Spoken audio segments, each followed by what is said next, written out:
Monday.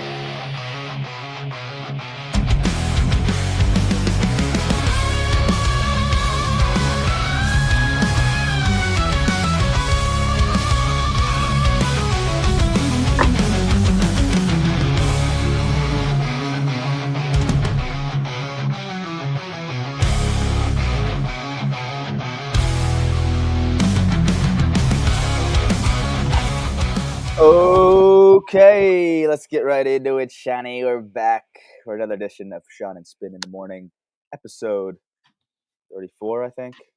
Always lose track. 35. 35. There's some good 35s. Who was 35? No idea. Hamels? Hamels was 35. Good Was he? pull, Spain. Good Cole, pull. good Cole Hamels episode today on Monday, July 14th, which is also Derby Monday. And it's our first show of the break time. Yeah, right? first show of the break.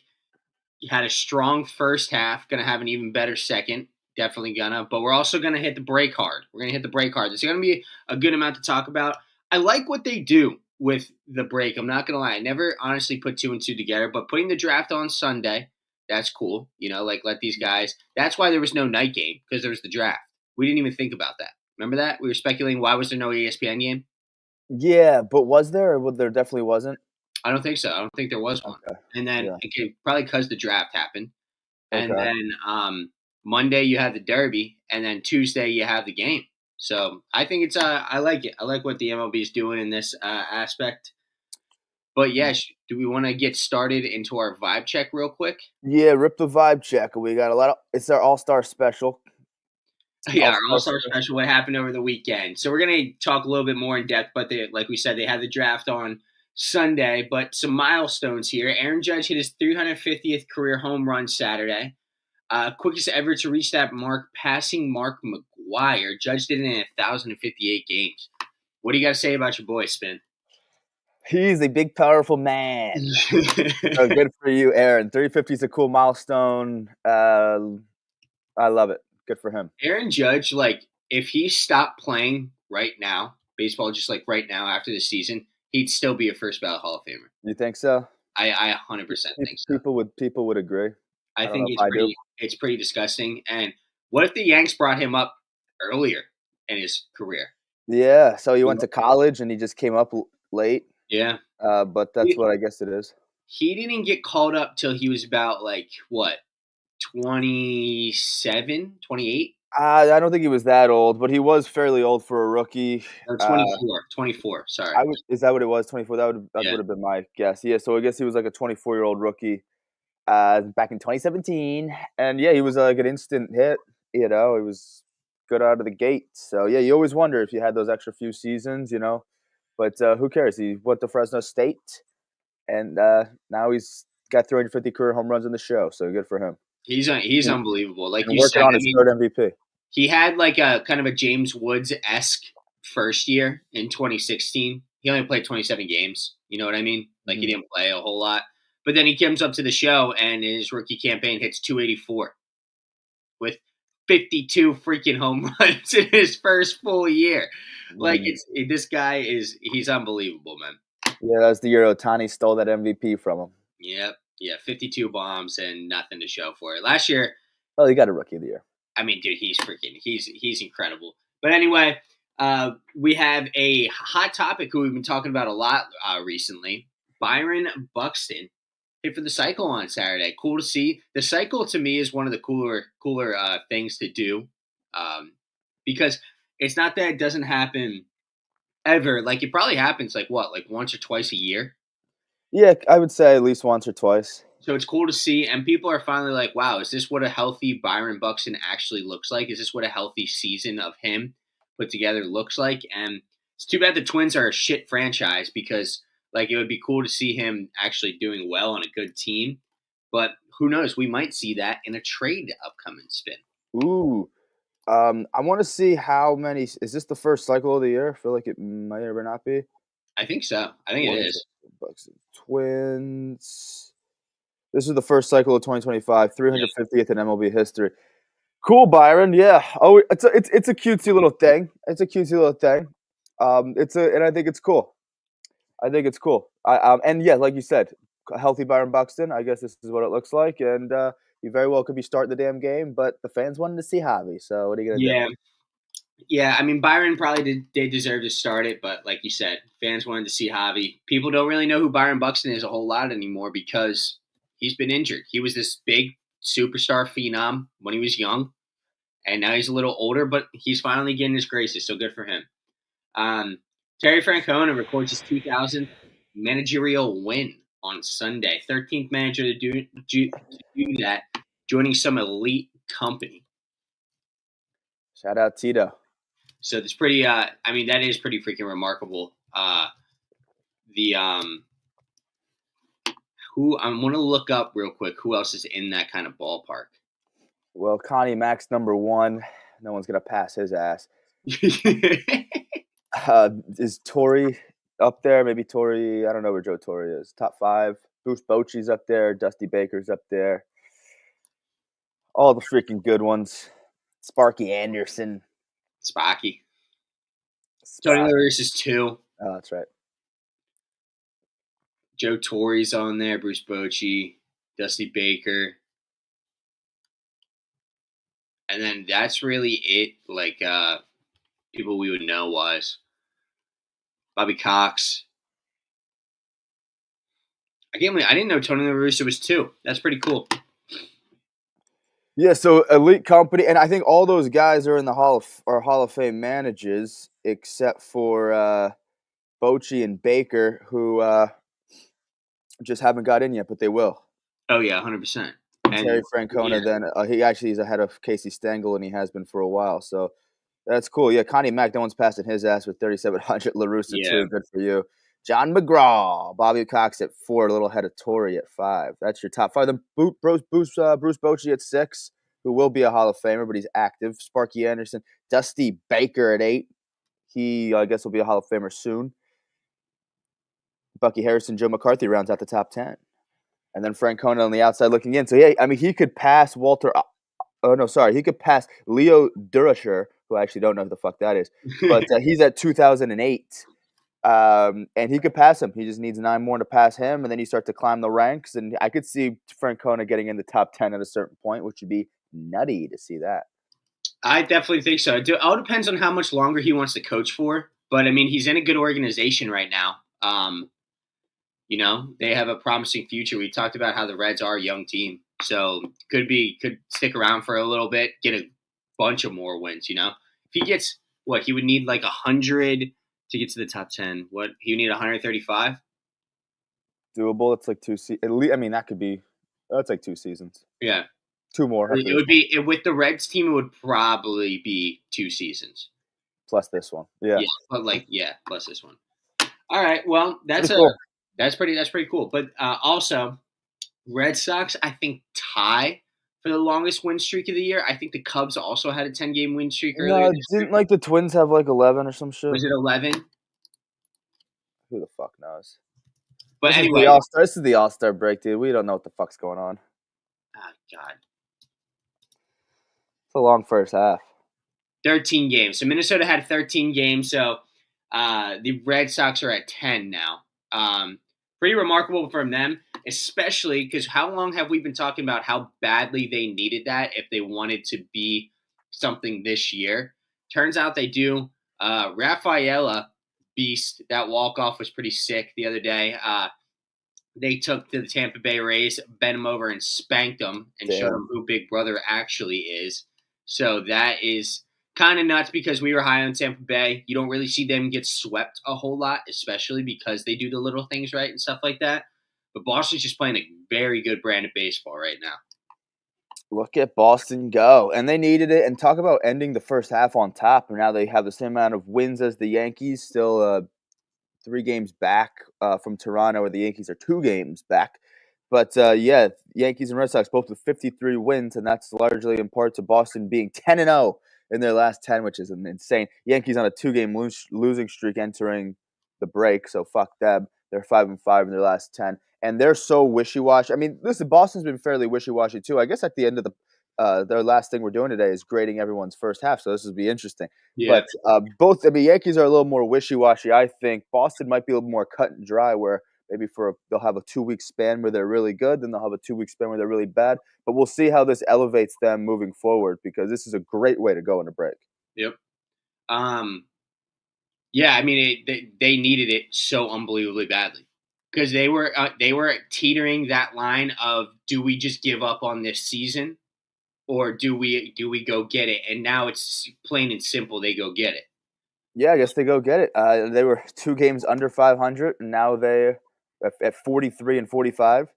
10 games later, 53 and 45. So we were talking about how many teams like Boston, Texas, and like the Diamondbacks not being able to get above that 500 mark. Every time they got over it, it seemed like they went right back down. And Diamondbacks and the Rangers, those two teams, they're still doing that. They're Kansas City also, yeah. Kansas City too. But the Red Sox just said, fuck that, man. We're going. And yeah, that's awesome for them. You can talk about you can give all the credit in the world to whoever you want, but in truth be told, it's the whole entire team who's getting it done right now. So good on their part. They're going to be scary scary team the second half. Yeah, good for ball. I mean, yeah, fuck them. But it's kind of like what St. Louis did too, right? Like St. Louis got out to a cold start, then they got really hot at a fairly early in the season. They didn't look back. They're still over 500. Now they're in third place because Milwaukee's another really hot team at the break. But St. Louis kind of did something similar, and they haven't been under 500 since a kind of slow start. Maybe let's see if Boston can keep that up, because you don't want to continue to trend down. But we also had a lot of other things over the weekend. HBCU Classic on Friday. Did you watch it, Sean? I was working. Yeah, I didn't watch it either. But if you missed it, watch the fucking highlights, because I didn't see shit. But that was fun. A little fun thing for Friday, I think, was a cool thing that they did. A lot of legends in the house too for that.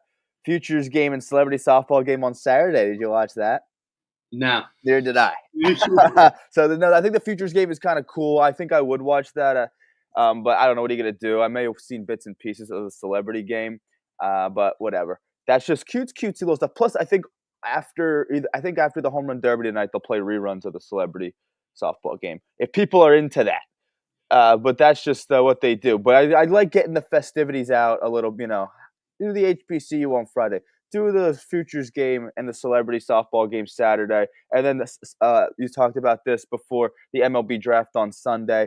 And I think rounds 4 through 20 will start after the program, after our program. 11:30 a.m. today is rounds 4 through 20. But it was cool to see that. So, yes, you said this already. They have a good little gig going where you have a little fun stuff over the weekend, and then you trickle into early of this week, and you got the Derby today, 4 through 20 rounds of the draft, plus the fucking good stuff for Tuesday, and all the festivities. But here's some of the stuff with the draft if we missed it, because I did, but here are the kind of the cliff notes. First overall pick was a shortstop, Eli Willits, by the Nationals. Cool, I guess. I don't know. Good for him. Eli Willits, first overall in the 2025 draft, so I guess that's a name we should remember. Tyler Bremer, right-handed pitcher by the Angels, went second. Third was Cade Anderson, left-handed pitcher by the Mariners.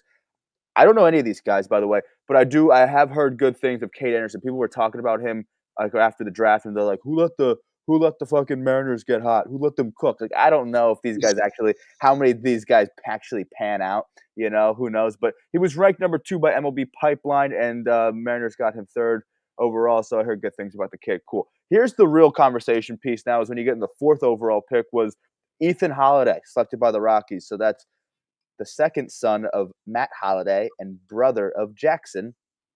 He was selected by the Rockies with the 4th overall pick, but his daddy, Matt, was selected by the Rockies in the 1998 draft, played 6 seasons with the club. Obviously, the Hollidays have been in the news because of Jackson, and it's, father-son shit. So that was cool, the Ethan Holliday shit. That was really the big piece there. If anyone was wondering who the Phillies took, Gage Wood. Do you remember that name? Picked 26th out of Arkansas. He threw a no-no in the College World Series this past season.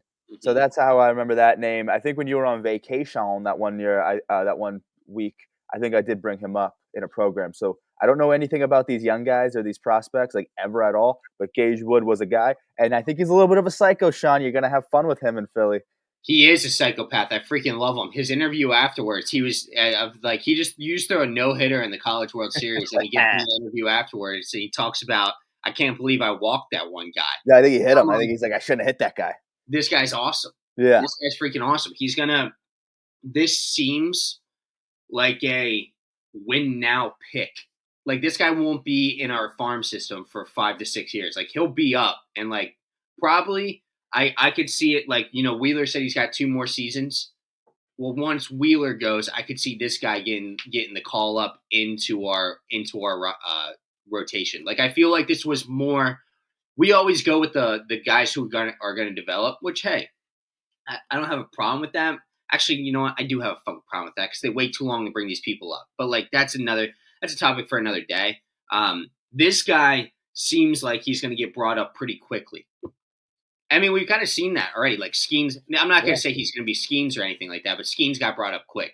That Chase Burns got brought up really quick over there. So we've seen some pitchers who have pitched in college get brought up quick very recently. Now, those two might be a lot better than Gage Wood, but I'm hoping the Phillies kind of sit on that as help that out as well, Yeah, and those are 2 very notable young pitchers you mentioned, plus along with some other people from the 2024 draft that have been part of that draft and now playing in 2025. There's been like a handful, maybe like Dan Smith, Jacques Caglione. He's Christian Moore, I think, was like I saw. I think those are like the 5 dudes with Burns and then maybe someone else. Did Mizorowski get drafted in 24 too? Nah, I don't think it was Mizorowski. There might be one more we're missing, but it's kind of the point. Like, a lot of people are getting called up pretty quick nowadays. Well, yeah, and I think that draft class is kind of paving the way for that type of mantra because, like you said, a lot of times the MLB draft is like you get drafted and then it's like there's maybe not expectations, but anticipation on these young guys, and then you want to see your draft picks play out, but then you realistically forget about them over like a 2 to 4 year span, and now they're back in the major leagues, and it's like, well, or maybe with a different club. And it's like, because a lot can happen in that 2 to 4 years, 3 to 5, whatever the fuck it is. Like, it always takes a while. So now guys are getting called back. Well, at least recently, this year, it seems like guys are getting called up a little quicker, which is cool to see. So maybe that's a new mantra because I feel like in other sports you see their draft picks play quicker. In baseball, it wasn't always the case.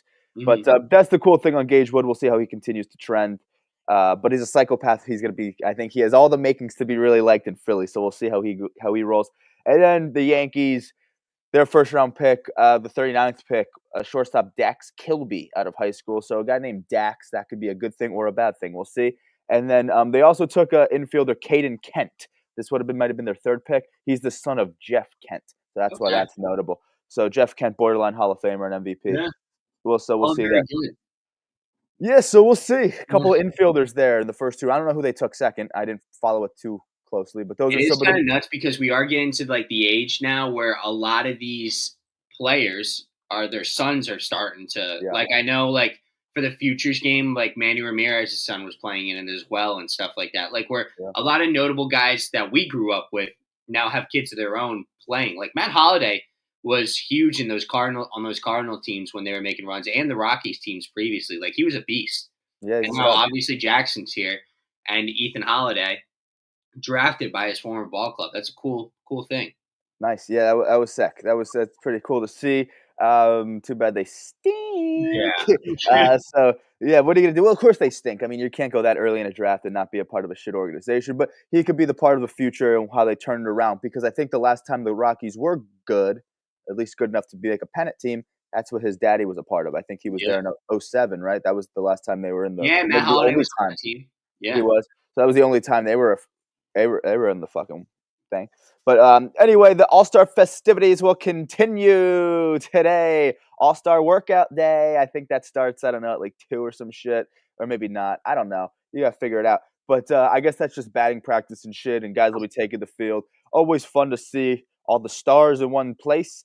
Followed by the T-Mobile Home Run Derby at 8 on ESPN. Well, maybe I thought the official bracket was coming out. Maybe I missed it. Maybe it came out like as we speak. But we have our unofficial brackets that we'll be filling out in a second. And then Tuesday, the red carpet show. I like watching the red carpet show. It's fun. Jazz Chisholm Jr. will probably win the fucking best outfit if they do that. And I think they do because Greg Amsing will be there. And he'll be like, who has the coolest swag. It's like, it's Chisholm, baby. Don't overthink it. But anyway, starting at 2 p.m., it'll be that on the network, the MLB network. And then 94th Annual MLB All-Star Game coverage begins at 7. Game starts at 8 o'clock on Fox. That's Tuesday stuff. And then, by the way, Sean, All-Star pitchers were announced. And go figure. It's Scooble and Skeens. But we all knew that. We all knew that. Yeah. Yeah, we all knew that. So that's pretty much how the next few days, well, how the last few days pan out and how the future is going to look for the All-Star week. So that's fun shit there. Should we talk about, well, the All-Star game in mind, because this is our All-Star special.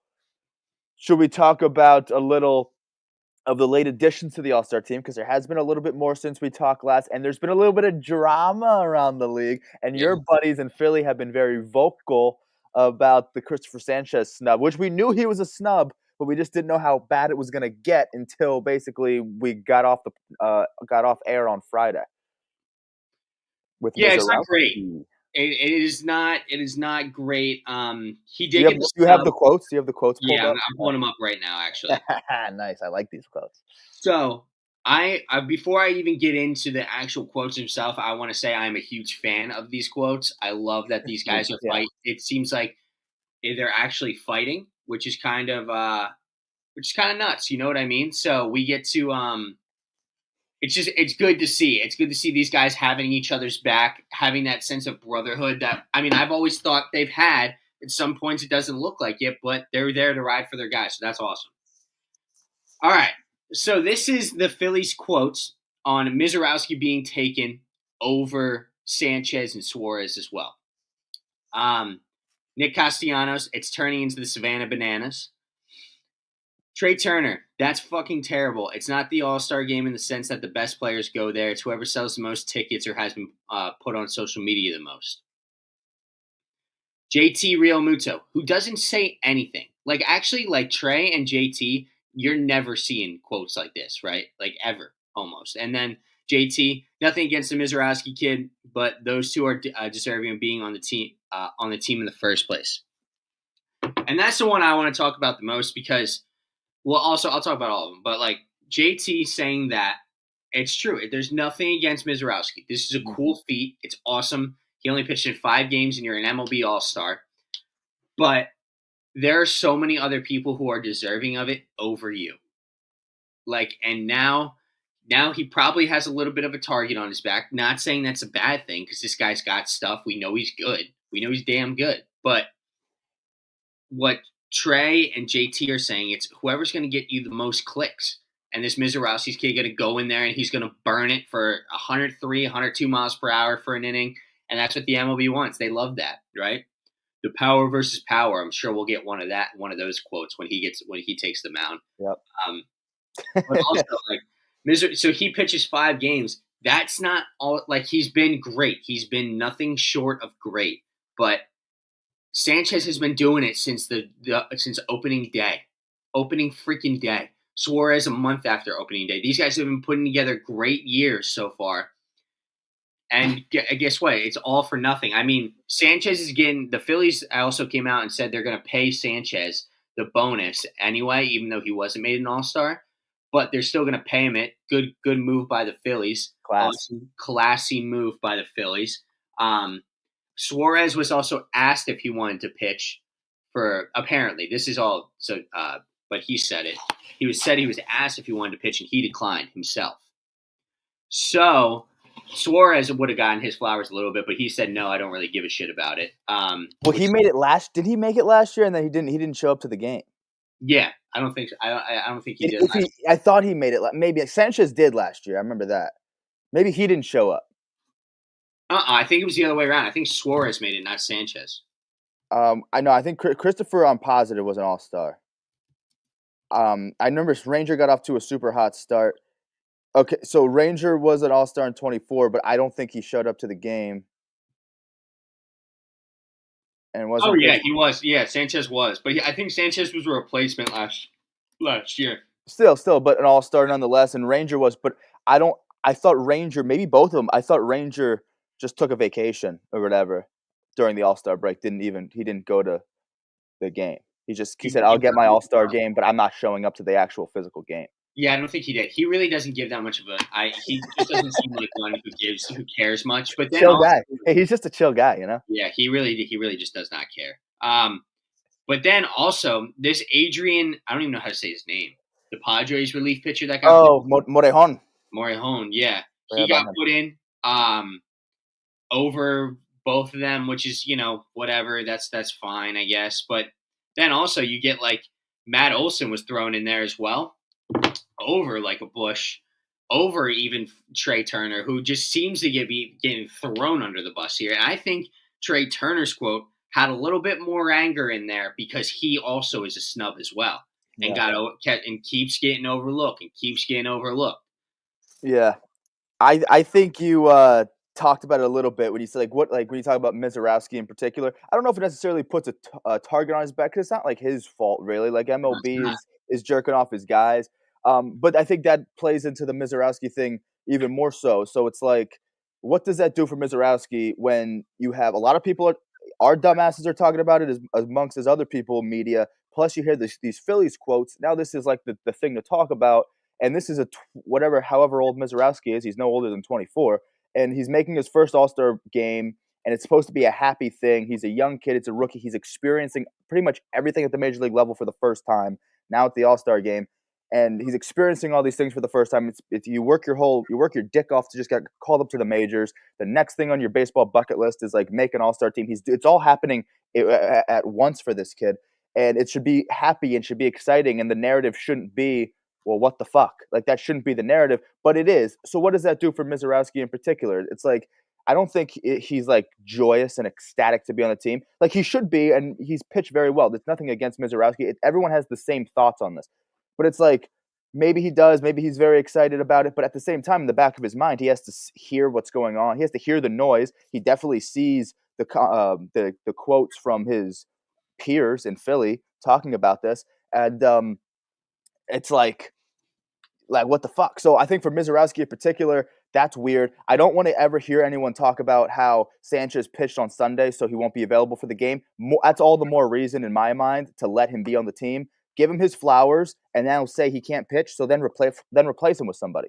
So then so everybody wins. I just don't see then everybody fucking wins. He can't pitch. He can't pitch in the game because he pitched on Sunday, but he's good enough to be an all-star. That's perfect. Then he makes the fucking team, and then he could be replaced by somebody because he can't pitch anyway. I don't fucking know. Like to me, it's. And I remember we were texting about this when when we heard the news, and the first thing you think of is this is Philly versus the world because now they're doing pretty much everything in their power to not put Sanchez in the game. Turner's one of the biggest, probably maybe in my mind the biggest snub because I think he very well could have started the game and he's not on the team at all. So that's crazy. So then when you have and then Ranger too, you can look at all the other snubs. And now it's Philly versus the world, and I think that is dangerous. Let's think about dancing on my own. Let's think about Rocky Balboa. Let's think about the Eagles and the underdog fucking masks and shit.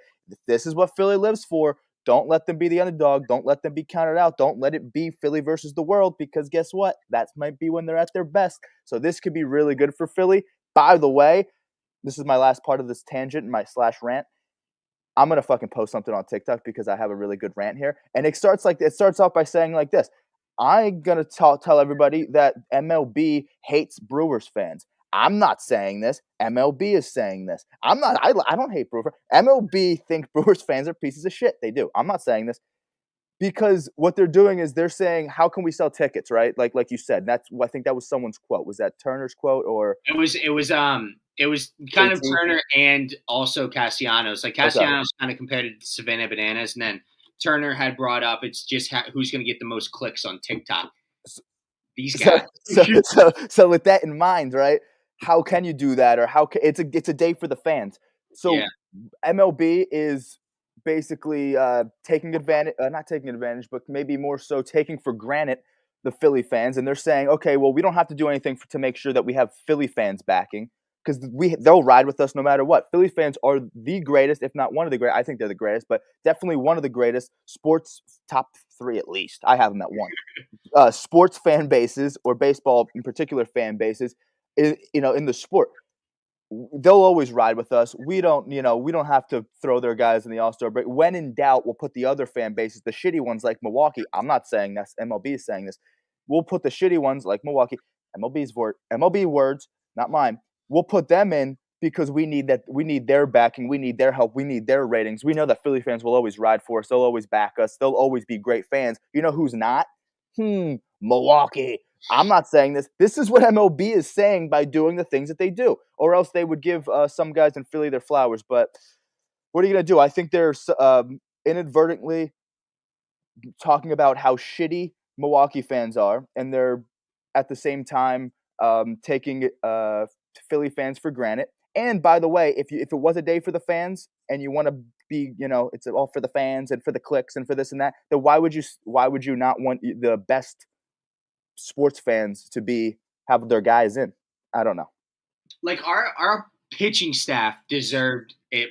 Like those three guys of Wheeler, Sanchez, and Suarez, all three of them deserved it. All three of them to see their names up there as all-stars because they pitched their asses off. They're a huge. I mean, our bats have been so up and down. Our pitching has, though, with those three, has stayed consistent, and they've been unbelievable. We're number one in the East, and we have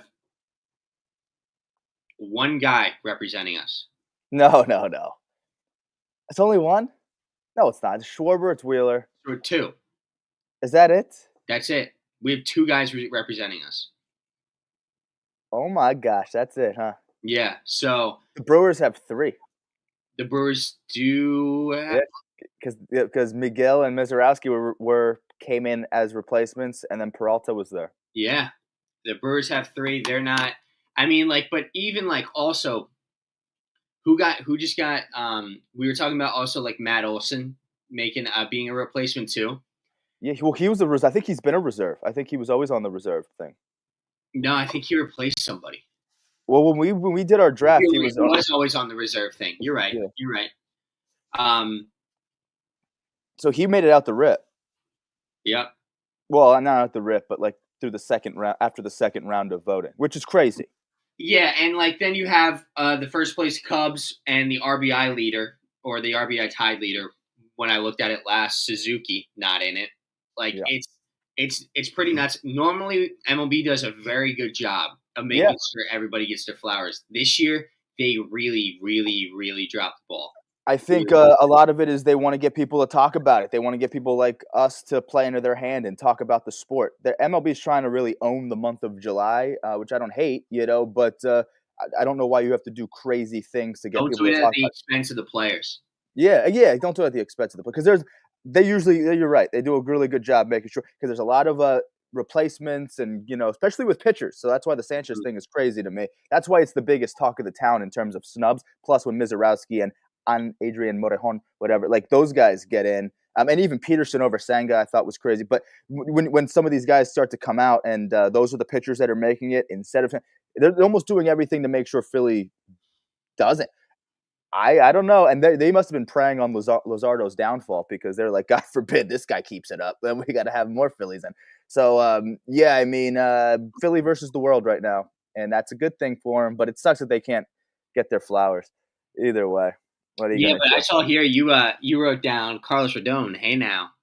So Rodon made it as a late replacement. I don't think Eovaldi did. I don't know if people are saying that guys in the AL are getting snubbed as much. I will say this, though. Bellinger might be a snub, and when you look at Bellinger's numbers, they look really good. Now, Bellinger's numbers have really started to shoot up after a lot of these votings. A lot of the voting has been going on. He's been hot recently, hasn't he? Yeah. He missed a 4 home run game by this much the other day. Yeah. So we had that 3 homer game. His average is tickling 290. He might be 280. I don't know what he did. 282. So he had a bad day yesterday, but it was upwards of 286, 287 before that 0 for, I guess, yesterday must have been. So there's that, and then but here's the thing: why it's a snub? It's because Javi Baez is there and J-Rod is there. Now Javi Baez, tough to complain about that one because the fans voted him in, so that's almost like the ultimate trump card. You can't fuck with that. But stupid on the fans. Then J-Rod Weird. So I That think was a really weird one. so that Really makes weird. Bellinger feel like a snub, as well as a George Springer. I think those two would have been the better options. Because at least on the NL side, it's so loaded. It's like if Pages or Soto or Turner should make it, who do you take out? Or Michael Busch, like who do you take out? And I'm okay with taking like maybe not Lindor starting and taking Olsen out, and then a couple guys can make Yeah. Suzuki also. But like the outfield is so loaded between Pages, Soto, Suzuki. Who do you take out of that outfield? It gets a little bit more hairy. With the AL, I think it's very clear. I'm okay with taking Baez out and J-Rod out, putting Springer and Bellinger in. I know Bellinger got hot as of like more recently, but if you just look at the numbers, those would have been better guys. And it's not like Springer and Bellinger aren't like household names. You know, they are familiar names that people could have voted for, that could have very well did it. But whatever. So there's that. I think on the AL, it's a little bit more obvious who you could replace with. But either way, good for this. It's still going to be an exciting game. I'm not too mad at it, but yeah, weirdly enough, I thought this year there was more snubs than ever. Yeah, but I mean, hey, it's a part of it. They'll bounce back. Sanchez isn't done being a great pitcher. Suarez isn't done being a great pitcher. Suzuki's career is just getting started. Like these guys are gonna be in talks in All-Star games in these years to come. And how about this really quick before we move off? So David Peterson made the team after he threw he went 7 innings, 1 earned, 6 Ks, and then he gets announced as a replacement. After Sanchez was announced that he was basically the last man on the totem pole, you know what he does? 7 innings, 1 earned, 8 Ks at San Fran over the weekend to really just put a stamp on the first half. He pitched unbelievable yesterday with a chip on his shoulder. Yeah, exactly, and that's good for us. That's good. It's good for the Phillies. It's good for the Phillies to be us against the world, and I hope they take that with them because they just lost the series against the Padres. Take that shit with you, own it, and now go out and freaking kill. You know what I mean? So Sanchez, what he's going to do 9 months from today, he's going to have a baby because he's going to be spending the All-Star weekend straight fucking, dude. Okay? Because he knows where he stands. He knows he's a fucking killer, and he just came off a great outing. He should be at the All-Star game. He said, you know what? I'm not there. I'm making babies. 9 months, in 9 months, we'll see Daddy Sanchez. And then he'll have dad strength by the age of 30. And we need that. We love that dad strength. Here, how about this? Because while we're on the topic, maybe if the big topic of this year is the snubs, now we've heard people trying to make additions or make changes to the All-Star game in the past. One of the big ones was do what hockey with the NHL did, you know, USA versus the world. That's always, I think we talked a little bit before. I'm not a huge fan of it. I don't think you were either. But that's something that people always talk about for the All-Star game. Everyone is always on the agreement that you kind of wear your home jersey or your team's jerseys in the field. That's a good one. But if this year with the snubs in mind, maybe that's it. Do we expand the rosters? But when we talk about making changes or additions for All-Star weekend and festivities, what are some things like that you would like to see, if anything? My one thing is I wish they would go back to the home field advantage. Ooh, okay, you do like that. That's another big one, yeah. That made it mean something, especially to those guys on that roster whose teams are competing for a World Series. That makes it all that much better because you're competing for something pretty damn important come October. So you like that? I love that. I love it. It made it competitive. Now, granted, should it be what the team did the whole entire year compared to one game in the All-Star game? I see where they're coming from with that, with people who don't like that. I see where that's coming from, 100%. But so you wouldn't mind if Schwarber hit like a walk-off home run on Tuesday and that allowed the Mets to have home field advantage? It's the NL, baby. It's the NL. Okay. It's like you want to give your team, my Phillies, the best time come October, and if that got decided on a random game in July, let it be. You know, let them play for something. Let them have a reason to go because we were talking about a lot of people who have said they're going to sit out, spend time with their family, which I also have no problem with. But give them a reason to want to compete. Give them a reason to want to play. I think that would be my biggest thing. Also, a change that is happening is the automated ball and strike system. Yeah, that's a good one. Forgot about that. We haven't talked about yet. And hey, little wake-up call to all you umpires out there. We've said it how many times. We see bad calls all over the place consistently, and we know this thing is knocking on the door. This is a very big wake up call to these umpires. I think. Yeah, well, we saw it in spring training. We got a little taste of it, and now, yeah. So anytime the games don't really mean anything, MLB's been trying to experiment. They've been doing it in the minor leagues for, I guess, a while now. But yeah, so I forgot about the ABS system or whatever the hell it's called. Hmm. I forgot that they're doing that at the game. So yeah, hello, Mr. Umpire, be better. But that'll be interesting to see because you'll see guys go like this. You know how they Yeah, go. that's going to be the like. I wonder how people go about that, Well, right? a Like, lot of the thing is they want the catchers to be making the calls more mm, than anything. Yeah, I okay, mean, if you're like, you don't want the pitchers to do it, you want the catchers to, and then the batters. So I think only three people can make a call. I think it's the hitter, the pitcher, and the catcher. I think, and then people always say that they want the catcher to do it over the pitcher because the pitcher always thinks he's going to get the call. exactly. The catcher has the best angle and the best view, and maybe isn't as biased as the pitcher who's like always going to be saying that challenges, challenges, challenges. Like the catcher, I think, because I think you only get a few. I think, right? I think you only get a few.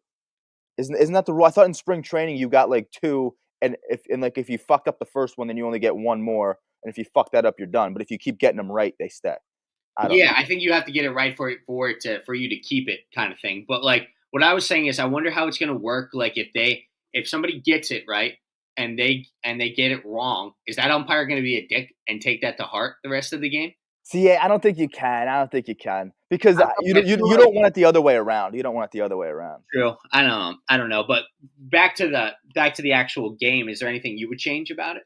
I don't know about the actual game. Mine's more for like all-star festivities, and I think we've seen shit like this before. I think definitely in Japan. I don't know if you ever seen it, but it's like you ever see like those dudes bunting into like targets? Yeah. So like mine would be like almost like a skills and drills competition, except it wouldn't really be defense or stuff. It would just be like offense, and it would be like maybe each league has like three dudes, a scrappy motherfucker, like a Bryce Terang type, a middle guy who's just a pure good hitter, and then maybe just like a big old bum like a Pete Alonso type.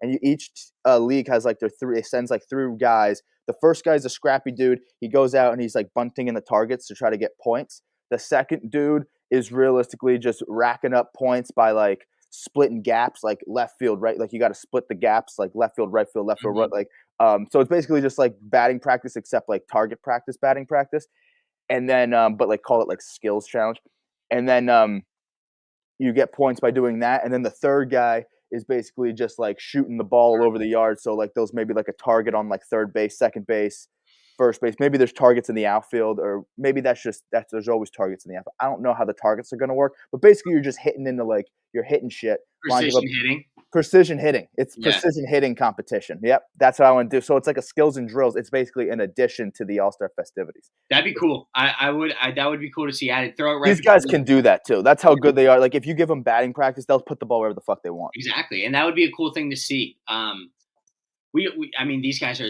unbelievable. So it's gonna be cool. That'd be sick. Yeah. Well, here is something that is a thing, and it's the Derby. It's one of the better ones. By the way, MLB All Star Weekend is probably the best right now. I think the NBA trended down so hard, so hard. I think the NHL might take it. So I've heard, yeah, I never Yeah. watched that, but I always hear the NHL is good. But to your point, though, if we make the game competitive again, I don't think it's at a point where it's like the NBA All Star Game, Yeah. but you don't want it to turn into that. So maybe making it stand for something could be something in the future. But either way, it is a great All Star Weekend, and one of the great things is the Derby.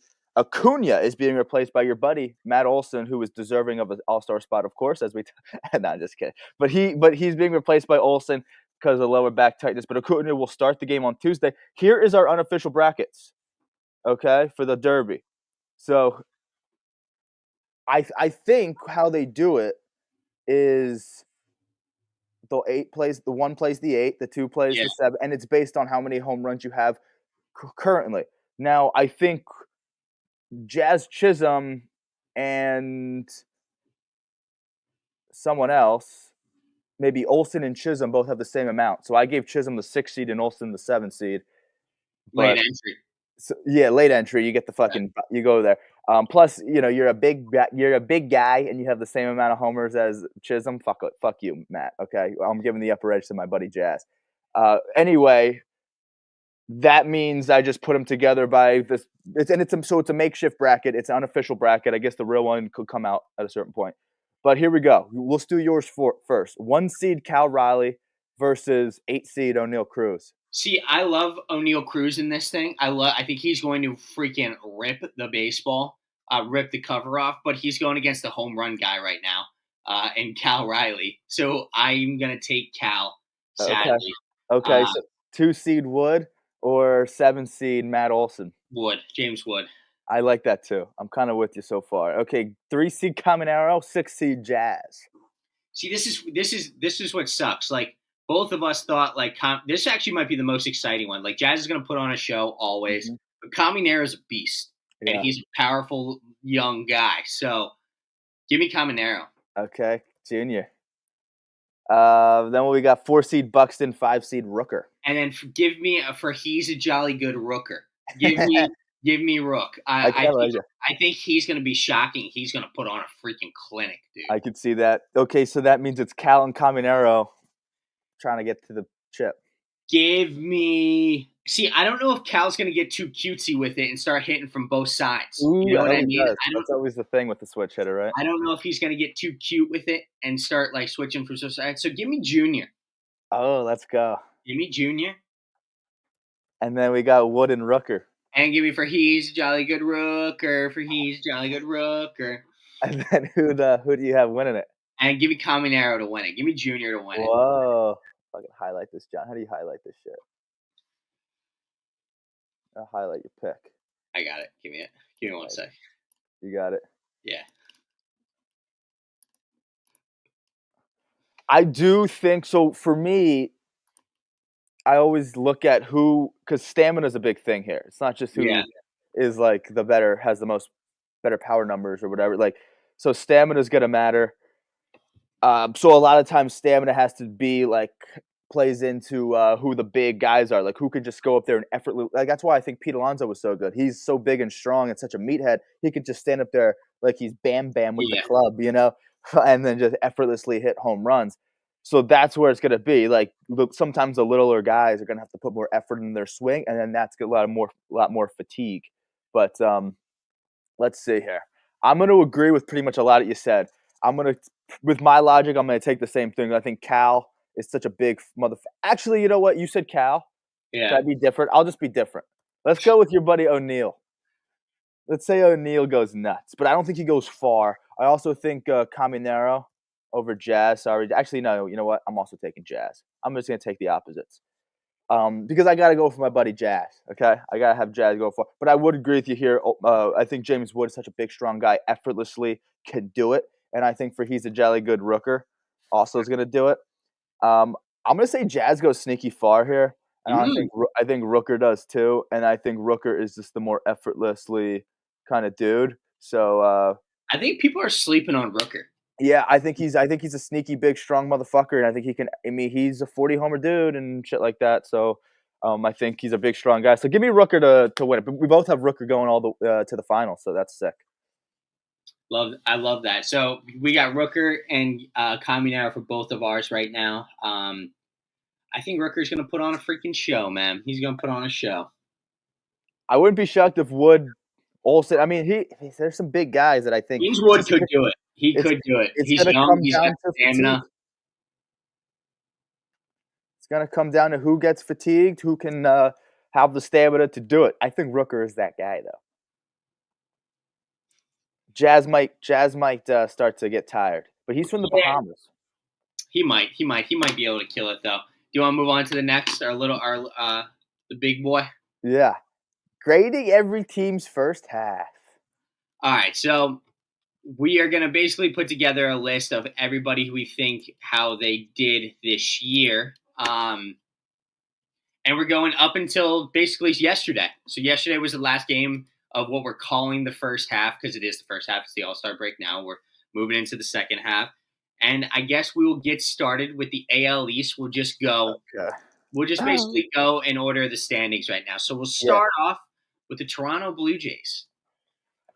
Okay, so we have to should we establish some metrics, or should we just fucking freeball it here? What do you mean by metrics? Like, we judge it based on like because I think shock value has something to do with it. Like Yeah, they're okay, so like because they're better than expected. Are they? Do 55 wins. I have to give them like an a yeah. flat A. I don't think you can go less than A minus. They're in the A's because they're better than what we expected. Certainly what I expected. I think a lot of us. They're in first place at the break. How can you not give a first place team at the break and at least an A? I'll give them a flat A because I can't give them an A plus because there's teams that are better, but I'll give them like a flat A. I think what you said right here, shock value plays a lot into it. I didn't think they were definitely going to be in first place of the AL East come the All Star break, so I'm going to give them an A minus. Only reason they're getting the minus part of it is because their run. I'm looking at their run differential over there. It's only plus 17. So they've been winning a lot of close games. A lot of things have been going Toronto's way, but you can't take anything away from it. It's an A minus, man. They've had a great first half of the year. Put Yep. them in a great position to compete come October, man. And you can't go less than that. They're definitely an A minus at least. I'll go a little bit more, say A. Okay. Then we get to the Yanks, the New York Yanks, your guys. What we think? Realistically, they are 10 games above 500, and they are in second place. You have to be fair and say a B. I could be more of a stickler and put them. And the lows were very low in the first half. Yeah. I could be more of a stickler and put them below that, but I'll give them. They have some. There's things to talk. There's always gonna be things to talk about with the Yankees. They have their fair share of all stars. There's notables. It's not like they have probably the MVP favorites. They have a solid ace. They have their shit kind of together, but not really. I'll be fair. They have a hell of a run differential. I'm happy you brought that up because they do. I'll be fair and say a flat B, but I could be more of a dick if I wanted to. Yeah, so I'm gonna do the same thing. B, but you say like the lows have been low, and it pointed out a lot of like very glaring issues with the Yankees. But once again, you got that out of the way pretty early on in the year, and you're still second place and have 53 wins and are 10 games above 500. It's a good spot to be in for having playing your worst brand of baseball so far. You know what I mean? So Yeah. like it's not the end of the world that they played horrible early in the year because you're still in a very good position. So I think you sit with a B. Their run differential is great. You're still in second place and only 2 games back out of first place right now against a Blue Jays team who I don't think, unless the Blue Jays blow up the deadline and they make a huge freaking play for some pitchers, you still have the better roster if you're the Yankees. So, Sure. yeah, we'll see how it goes there. That's true. Yeah, that's reassuring, and Yeah. that's good. That's good to say. That's good to think. The only 2 games back. I didn't mention that. I didn't mention the only 2 games back, and that's good to think about. And I do think the Yankees are more inclined to be better longer than Toronto. So okay. Well, then we get into the Boston Red Sox, who finish out the hottest out of any team ever. Not every team ever, but any team right now in these in the first half, man. So Boston Red Sox sitting third at 53 and 45. What do you think? So I can't give them I can't put them ahead of the Yankees. If I have the Yankees like a flat B, like an 85 percenter, and they're just like kind of right in the middle of a B, I can't put the Red Sox higher than that because they're a little lower in the standings. Well, maybe I could. I guess I could. I guess I could, right? I'll probably also give them I might give them a B plus. Yeah. I might give them a little bit of a higher grade than the Yankees because their lows have been pretty low too, but they've also been in the news for a whole hell of a lot. And then to end the first half, 3 games, or basically enter the break 3 games back and have the same amount of wins as the Yankees, end on a 10-game win streak. The whole Devers saga played out, and then they trade him. They've been in the news since spring training. They've been, whatever. Like, we all know what's happened with the Red Sox. A lot of peaks and valleys and a lot of noise surrounding Boston. And then to kind of silence that noise and just put your head down and play ball, end on a really high note, the highest of highs, basically, I think that's a B+. Yeah, because there was a moment where they weren't even in the playoff picture, and there were a lot of games under and like 4th place. Now look at them now. So I'll give them a B+. We completely agree. I was going to give them a B+ as well because it was mainly because of the Devers things, though. You teeter around 500 for the good majority of the year while having all of these problems. Devers. Now you have too many outfielders. Bregman being hurt. They've done a lot this without Bregman. Campbell coming up and not being what you thought he was going to be. He gets sent back down. Yeah. They've had a lot of stuff go wrong. Their pitching staff isn't what they think it is. Crochet was even hurt for a little bit, I think. Like, these guys had so many ups and downs throughout the year, and they teetered around that 500 completely. You bring Bregman back, your team's a little bit healthy, your outfield's looking great. Rafaela might even start taking some ground balls at second base. Like you're starting to figure it out, and you end the first half on a 10-game win streak going into the break. Mm-hmm. You needed that so unbelievably badly. Roman Anthony's looking like he's working out. I had this team winning this division, and now my take on that doesn't look too far fetched at all. So I'm going to give them a B plus. I think they had a great year. They fought through a lot of adversity, and also they're 27-23 versus plus 500 teams. That's a pretty good record when you look at the rest of the league. They actually have the second or fourth. They're top 5 in wins against plus 500 teams. So that's a good thing as well. You want to give them their flowers there. The last thing I'll say on Boston is you got to use the word identity here, because I thought they knew. I had them making the playoffs this year too, being a second place team. And I thought, you got to really know who you are to do those things. I think at the beginning of the season, they thought they knew who they were. They kind of had to reroute mid-season and figure out who the fuck they are. Now they have a different like whatever the fuck it is, a different style of play than they did at the beginning of the year. That's a very youthful team, to say the least. No more Devers, who was kind of their franchise guy, their face of the organization, if you will. No more him. A lot of young guys, and they've kind of re-evaluated their identity, shifted their vibe, and they've been able to do it with a different identity. Now they know who they are entering second half. They could be dangerous. Yeah, they could be. We'll move on to the Tampa Bay Rays. Had a little cold streak here to end the second half. Obviously, just got swept by the Red Sox. 2-8 in their last 10. But sitting in fourth place, 5.5 games out, a half game out of the wild card, 50-47 on the year. I'm going to give them, so it's still not a bad record. I think I counted them out at the beginning of the year. I think I might have had them being a last place team, to be honest with you. Mm-hmm. So I think I overlooked Tampa Bay, and I guess if I knew anything about anything, it would be never to overlook Tampa Bay Rays and Kevin Cash. Maybe I had him as a fourth place team. No, maybe I had him in fifth. I did. I had him in fifth. So with that being said, they're over 500, and they're not totally out of it. I still give them like a B minus, because I counted them out so much, and they always linger. They always play a great brand of baseball. Peaks and valleys to everybody, but listen, they're 3 games above 500 at the break, and if they get hot, I think they can, because they linger. They play good ball.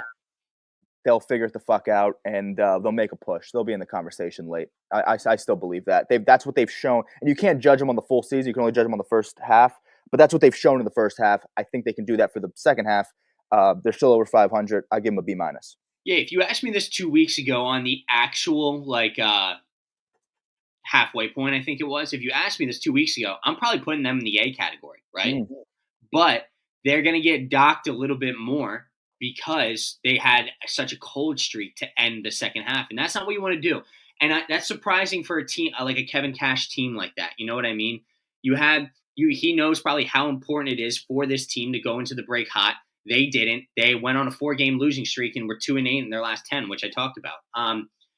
Still think they're a good team. Kevin Cash, like you said, he's going to be in talks for a manager of the year this year. Tampa Bay was in reality going to, and probably everyone's eyes, a last place team this year. But Aranda, Russ Munson, even Baz, Caminero, like Chandler Simpson, they've had Brandon Lau. They've had some electric guys this year. Kevin Cash has done a great job managing them. I'm going to give them a B. I'm going to give them a B, more for shock value over anything else, though. That played a role too. The biggest question with Tampa Bay is it's tough to count them out because they always do it under Kevin Cash, but they have so many low-key guys. We'll just see how they can sustain good seasons. Like, what's Aranda in a full season? We don't know. And we get to our first stinker. Our first stinker of the draft grading, the basement of the AL East. Baltimore Orioles. I'm probably going to 43-52, and I'm probably not going to go too deep into this. I'll just say F. Yeah. And they turned it around a little bit as of late. It's still an F, though. Yeah, it's still an F. They are very much not where they want to be. It's an F. It's an F. But then we'll get to a high note now. AL Central, Detroit Tigers, 59-38, most wins in the MLB right now. Although 4-game losing streak heading into the break. Yeah, but that's just how good they are. They could have flirted. Remember a few weeks ago we were talking about could the Tigers get to 60 wins by the break, and we were like, maybe at the rate they're going. Well, they ended with 59 and on a 4-game losing streak, so they missed it by that much. But that just shows you how good this team is. They go on a 4-game losing streak, and they still have the most wins in baseball. But again, probably not one you have to dwell on too much. I know they're on a 4-game losing streak to enter the break, but it's an A-plus Tigers team right now. Has to be. They're the best team in baseball. Best team. They're the best team in baseball. They are the Kings right now. They're the people you got to beat. It's an A+. It's easy. They're the kings of the castle. They get as much fancy sauce as they want. Exactly. You got to let them cook. Let the boys over there cook. Now we get to a bunch of stinkers in the AL Central. Yep. In second place right now is the Minnesota Twins, 47-49 right now. Talked a little bit about how Buxton having a great year this year. Yeah. Some other guys on there also having great years, but like Joe Ryan, we want to talk about Joe Ryan. We're going to give Lopez a little bit of credit too. But 4 games out of the wild card, 11.5 games back. What do you think, Spin? Side note on Buxton, I think obviously it's judged at probably the league. It's going to be the best odds to win the MVP. Cal Riley's 2. I'm not shocked that Buxton was number 3. It's a big gap. Yeah. But Buxton's playing like a top 3 fucking MVP candidate right now. I couldn't name another guy in the AL who would be deserving of that. I think it would be Buxton at 3. Either way, Riley Green there, maybe. J-Ram. Oh, Riley Green. Oh, maybe Riley Green and J-Ram always enters the chat, but good for Buxton though. Nonetheless, he's definitely up there, and he's not starting. That's weird. Anyway, all the other guys are fucking starting. Yeah. Either way. Okay. Twins. They're 2 games under, and they've been talk about trendy. Remember they were stinked, and then they got really hot, put them high, then they stunk again. Now I guess they're decent. These standings fluctuate so damn much. They are a little bit better than I thought, to be honest with you. So there's a little bit of that. It's also, are they in a position to set themselves up to be good long term? I don't know. A lot of people are speculating that they are sellers at the deadline. So maybe that's a good thing for them. I don't know really where Minnesota stands. I don't even know if they know where they stand. I don't think they're a playoff team, though. I would probably say they're probably just a flat C. A 74 to 75% that's what you get. You're not like so bad, that you're in a D. It's maybe salvageable, but it's not anything cool. They're a C for me. Yeah, I'm gonna give them a little bit more credit and give them a C+ because they did have a 13-game win streak earlier this year. Yeah. I'll give them a little bit of credit there. But even when they have a 13-game win streak, you're still 47-49 and sitting under 500. Like, that's not great. That looks really bad on you after you say that fact. You know what I mean? Yeah. So you have some notables. Buxton, like you said, he's having an unbelievable year. It's awesome to see him finally staying healthy. But his counterpart, who also was a big part, Correa, hasn't really shown it. He was showing it during that win streak, but it hasn't looked it as of late. And then Royce Lewis is struggling to stay healthy as well. So you have some ups and downs, this and that. I think they should be sellers. This is obviously isn't the team, and they're a little older than you would like for, like, Buxton's old, Correa's older. You want to get some younger guys in there because Royce Lewis, you want him to be a big part. So yeah, I'd give them a C+ for their first half. Nothing really crazy to shout about, but I just love everybody being like, "Oh, this is the Twins year, Twins year, Twins year." Oh yeah, no, it never is. It actually never will be the Twins unless Kirby Puckett comes back. Rest in peace. Rest in peace. I think that was the last time they were good when he was. Yeah, we'll talk about your team though, real quick. Yeah, my team. 7-3 in their last 10 though to end the break. So good. They ended on a high note in their last 10. Run differential still sitting at a minus 28 though. So 47-53 games under 500 Spin. 4.5 games out of the wild card. What are you thinking? Yeah, so part of it is also expectations. Maybe my expectations were too high for this team, so that's just more on me than it is on them. So 3 games under. It's still a salvageable season. I still think they could be really good, and I'd like to see them enter break time 7-3 in their last 10. Like, good, that's awesome. Under 300. I'm sorry, under 500 is not awesome.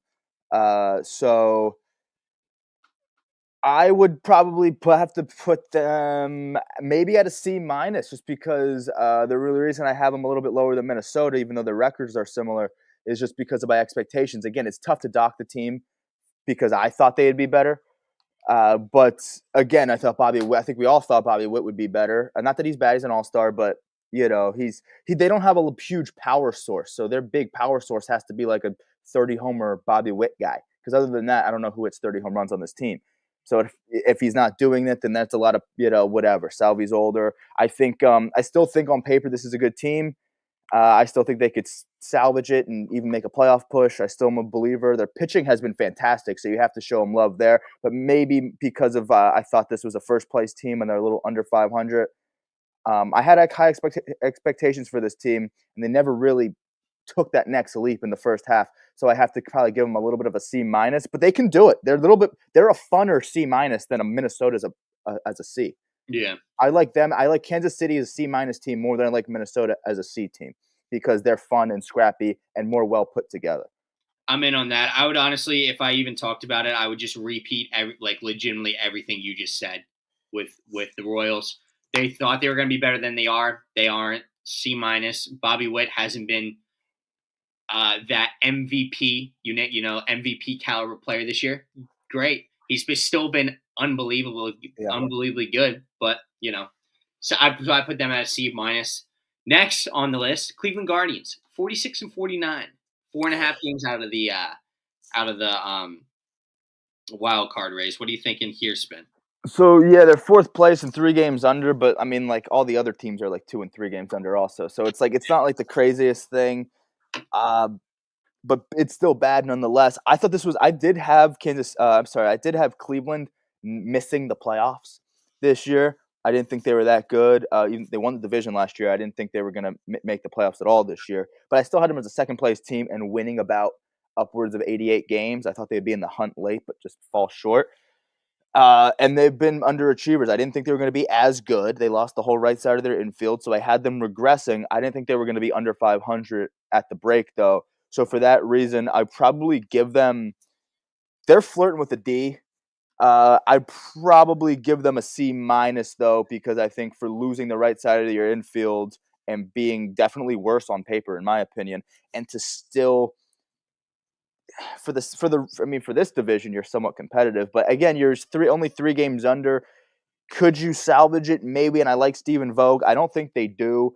I'll give them they're hanging on by a thread. They could very well be a D plus. I'll give them a hanging on by a thread. I'll just be optimistic and say C. A 70%. Like a 70%. Yeah, I'll give them a C minus. That's what I mean. C minus. Yeah. They're hanging on by a thread. They could be a D plus for me. I hate how much they're just ruining Jose Ramirez just because he's never going to be a contender on this team anymore. It's him and Kwan, great 1-2 punch, fantastic. Both those guys, but where's the rest of the lineup? Yeah. They're so much worse than they have been on paper, and it sucks to see them waste another year of Jose Ramirez. But it's a C minus but you got to give some love to those two. If you say D plus, like a 69, I'm okay with it. I give them like a 70%. They're hanging on by a strength. And I think it's just going to get worse as the year goes on. If we revisit this segment at the end of the regular season, it could very well be like a D type of shit. Yeah. But as of right now, I'll be a little bit more optimistic. C minus. And White Sox, 32-65. 13.5 games out of the wild cards, 27 out of the first place in the Central. So if we're on the topic of being optimistic, I'll continue that trend. It'd be very easy to say F here, but I'll change my vibe a little bit because this is a better White Sox. They're still going to lose like 100 games, and they still stink. But better White Sox team than what we saw last year. They've cleaned up their act a little bit. It's not so much of a shoo-in for them to get swept every series. That's how the Rockies are this year. That's how they were last year. And they lost a historic amount of games, right? They broke the record. So, it's not so much a shoo-in that everyone just kicks their ass every day that ends in Y. This is a team that might be a little bit more competitive and then win, maybe take advantage of a series or beat you here, beat you there.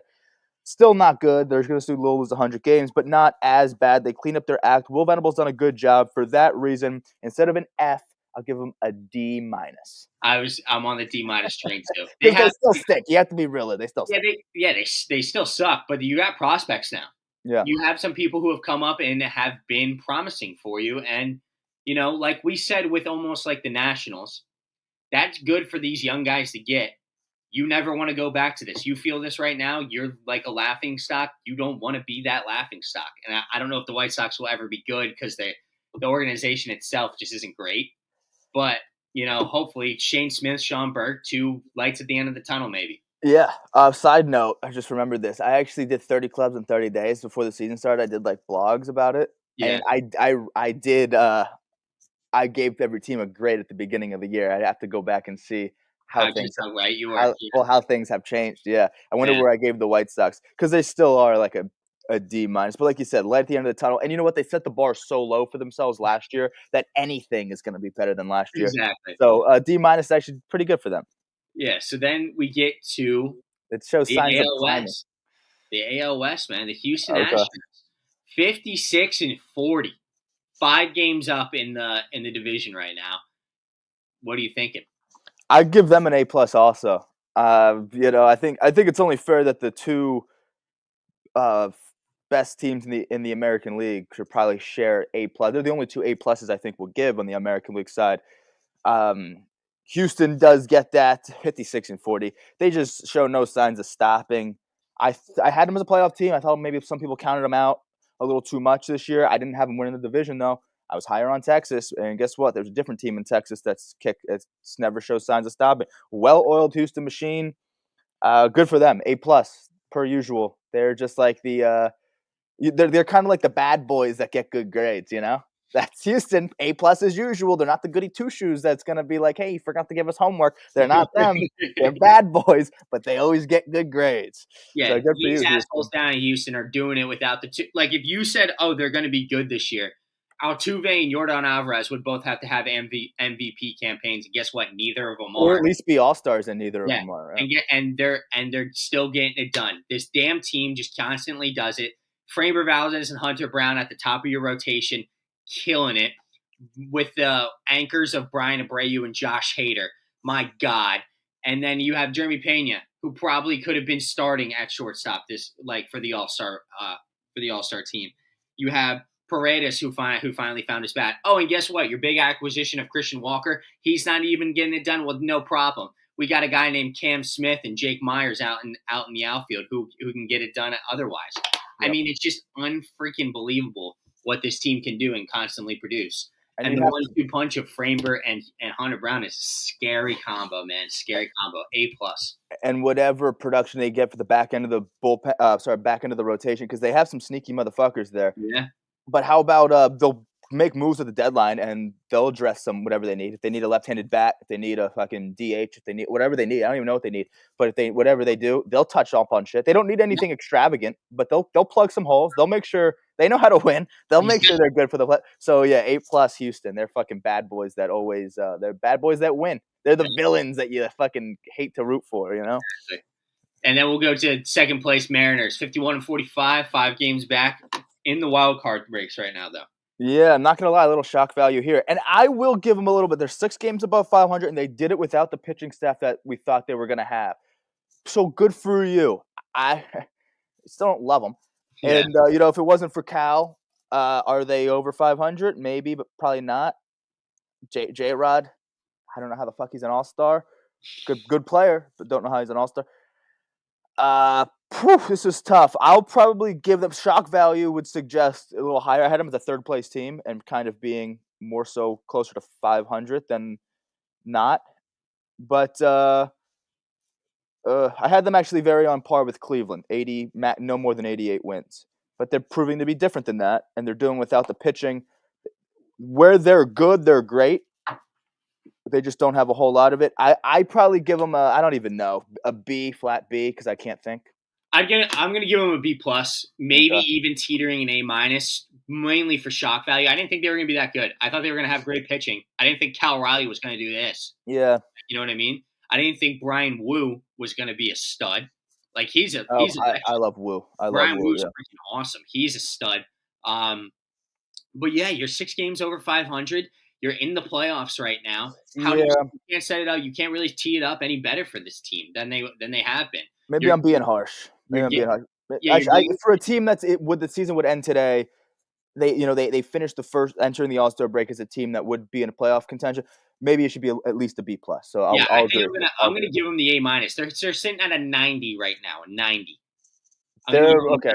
They're an 87 for me then. Yeah, so I'll give them a 90. They're Cal Riley could be the MVP, making a damn well good case for it if there wasn't a guy by the name of Aaron Judge. All right. But they're like you said, they're doing it without the pitching they thought they were going to have. Brian Woo's been a stud, like I said, but they have a lot of holes that they need to address at the deadline. I just don't know if they will. But for the team right now, what they put on in the first half, I'm going to give them an A minus. I think they did a great job in the first half for what this team is. Okay, yeah, you swayed me. Yeah, because and this is also their manager. Forget his fucking name. Dan Wilson. It's his first full year. He came in as an interim guy, I think, in the middle of last year. This is his first full season. So good for you, Danny boy. You convinced me. You swayed me a little bit. I was pretty much like an 85 for them, juiced up to an 87. So there's the B plus for you, Seattle. Well, next, disappointing team this year, Texas Rangers, 48-49, 8.5 games back, 3.5 game out of the wild card. And talk about shock value because I'm shocked that they're this bad. Expectations, I had them winning this division. Texas, we have to give them a. Or do I go as low as a D? I'll probably say a C minus for Texas. C minus. That's exactly where I sit with them. It's almost like the definition of like. Eh. Yeah, I mean, you can't their starting rotation has been great, and they can't get anything out of this quote unquote star-studded lineup that they have. Because when you look at the lineup, it's like, wow, this is a damn good roster overall. Their pitching's getting it done. Bullpen ain't. Lineup ain't. Adolis, Seager, Jock Peterson. I mean, Evan Carter's been good. But Jonah Heim, Wyatt Langford. What the fuck? How do you suck this bad? So it's C minus for me. But still, somehow, they're still sitting right around 500. So got to give them some credit, I guess. Yeah. And I did think they had the best. I actually thought they were the most put together team in this division before the season started. Pitching was a question mark. Bullpen was a hell of a question mark. I just thought Bochy would, is the right guy for the job. And I thought that their offense 1 through 9 was the best in at least the American League. So it hasn't been. That's been crazy. So when you put it like that, it almost seems like they should be lower. But they're only one game below 500. I think that they can. I like to think they could shoot up, but we've been saying that for a long time now. But yeah, C minus. Their roster their lineup needs to figure it out in the second half because they can still be a dangerous team, but if their lineup doesn't figure it out, they're toast. Los Angeles Angels, 47-49, 2 games under 500, 9 games back, 4 out of the wild card. I'm gonna give this team a C, and I wouldn't go higher than that. I think if you did, it's not the end of the world because they have shocked a little bit. They have been a little bit better than expected, 47-49. Okay, so they're still under 500 and a fourth place team. There's been glimpses of what they might look like in the near future because I think that's what I think it is. I think it's the near future, which just sounds crazy for the Angels because they are notorious for missing the playoffs and making bad moves and being just terribly run organization. But things might be looking up. They've struck gold with some young guys in some very important positions. We talked about that. Their pitching staff isn't all there. So it kind of makes sense that this is their record. So, but I would give them a C because I think they're trending in the right direction. Hope all is well with Ron Washington, but they're trending in the right direction. But I wouldn't go higher than that because they're still under 500 and in fourth place. The only reason I'm keeping them at a C is their run differential is minus 62. So with a run differential like minus 62, you would probably think that they are like 10 games below 500. But they're still sitting at 47-49. They put together a scrappy little team. They have some position players at the right spots now. They, like you said, near future. This isn't as far off as Angels fans might think or as it has looked in the past. We finally have some young guys performing. Finally have some young guys in the right spots. So I'll just put them at a C because it hasn't been a terrible, terrible year for them. Shock value wise, I mean, I kind of figured they'd be an under 500 team. They might prove me wrong in the second half. We don't know. Like Jorge Soler hasn't been great. Mike Trout's been up and down. But the young guys have been getting it done for them. So kudos to them. Need a little bit of help in the pitching department, but they'll I agree, and I give them a little bit of a higher grade than Texas, who was a little bit ahead of, like they're a game ahead of, like actually maybe like a half game ahead of the Angels. So yeah, Texas might have a better record, and they're slightly ahead of them in the standings, but that's a C- for Texas with a kind of a similar record as the Angels, who it gets the C, a little bit of a better record. Even though Texas is a smidge ahead of them, I give the Angels a smidge better grade. I think we both did there. Yeah. Athletics 41-57. 16 games back, 11 games out of the wild card. The A's, the orphaned A's. They have no home. This is a team that is probably going to be a D+ for me. I thought there was maybe a point in time you could have put them higher. It's tough to say near future for them because of they have to really play their cards right, and they never really seem to do that. They don't really have the payroll to fuck around with. So with you have to play Tampa Bay Rays style of baseball, or that type of mindset in terms of bringing guys in and developing players. They don't do it to the extent of Tampa Bay. So that's why it's tough to say near future. But offensively, you think they check some boxes. You think they have an identity offensively. They have to do more in the pitching department. Maybe Mason Miller gets dealt. I don't know. But who the fuck knows? It seems like they almost have an identity, and when they were good, it was almost really fun to watch. I think they got all the way to second place and then just plateaued. But I don't think they're that good at all. Their pitching really needs work. And yes, they have some pieces offensively, but we've seen a lot of them trend down over the course of the season. There was a time when Soderstrom was like the talk of the town, and now look at him. Like, he's not bad at all, but it's not the same guy, and all these other pieces as well. It's just not totally as put together as maybe we thought. But there's some guys, and there's an identity. Maybe I'm being a little harsh on my D+, but still, they're not as good as you thought they were.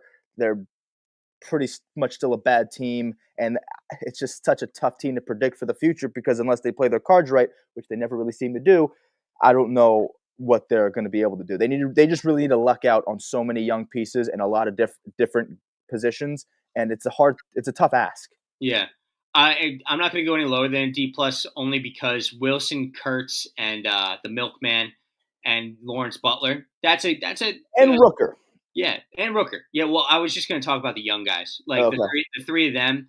That's a promising future, but I don't want to give them any higher because it's a very promising future with those three guys. Those are three good ball players. The A's will probably mess it up at some point because that front office is atrocious. So I don't want to give them any higher than that and get too high on this team because they're one of the most important parts, if not the most important part of their game, pitching.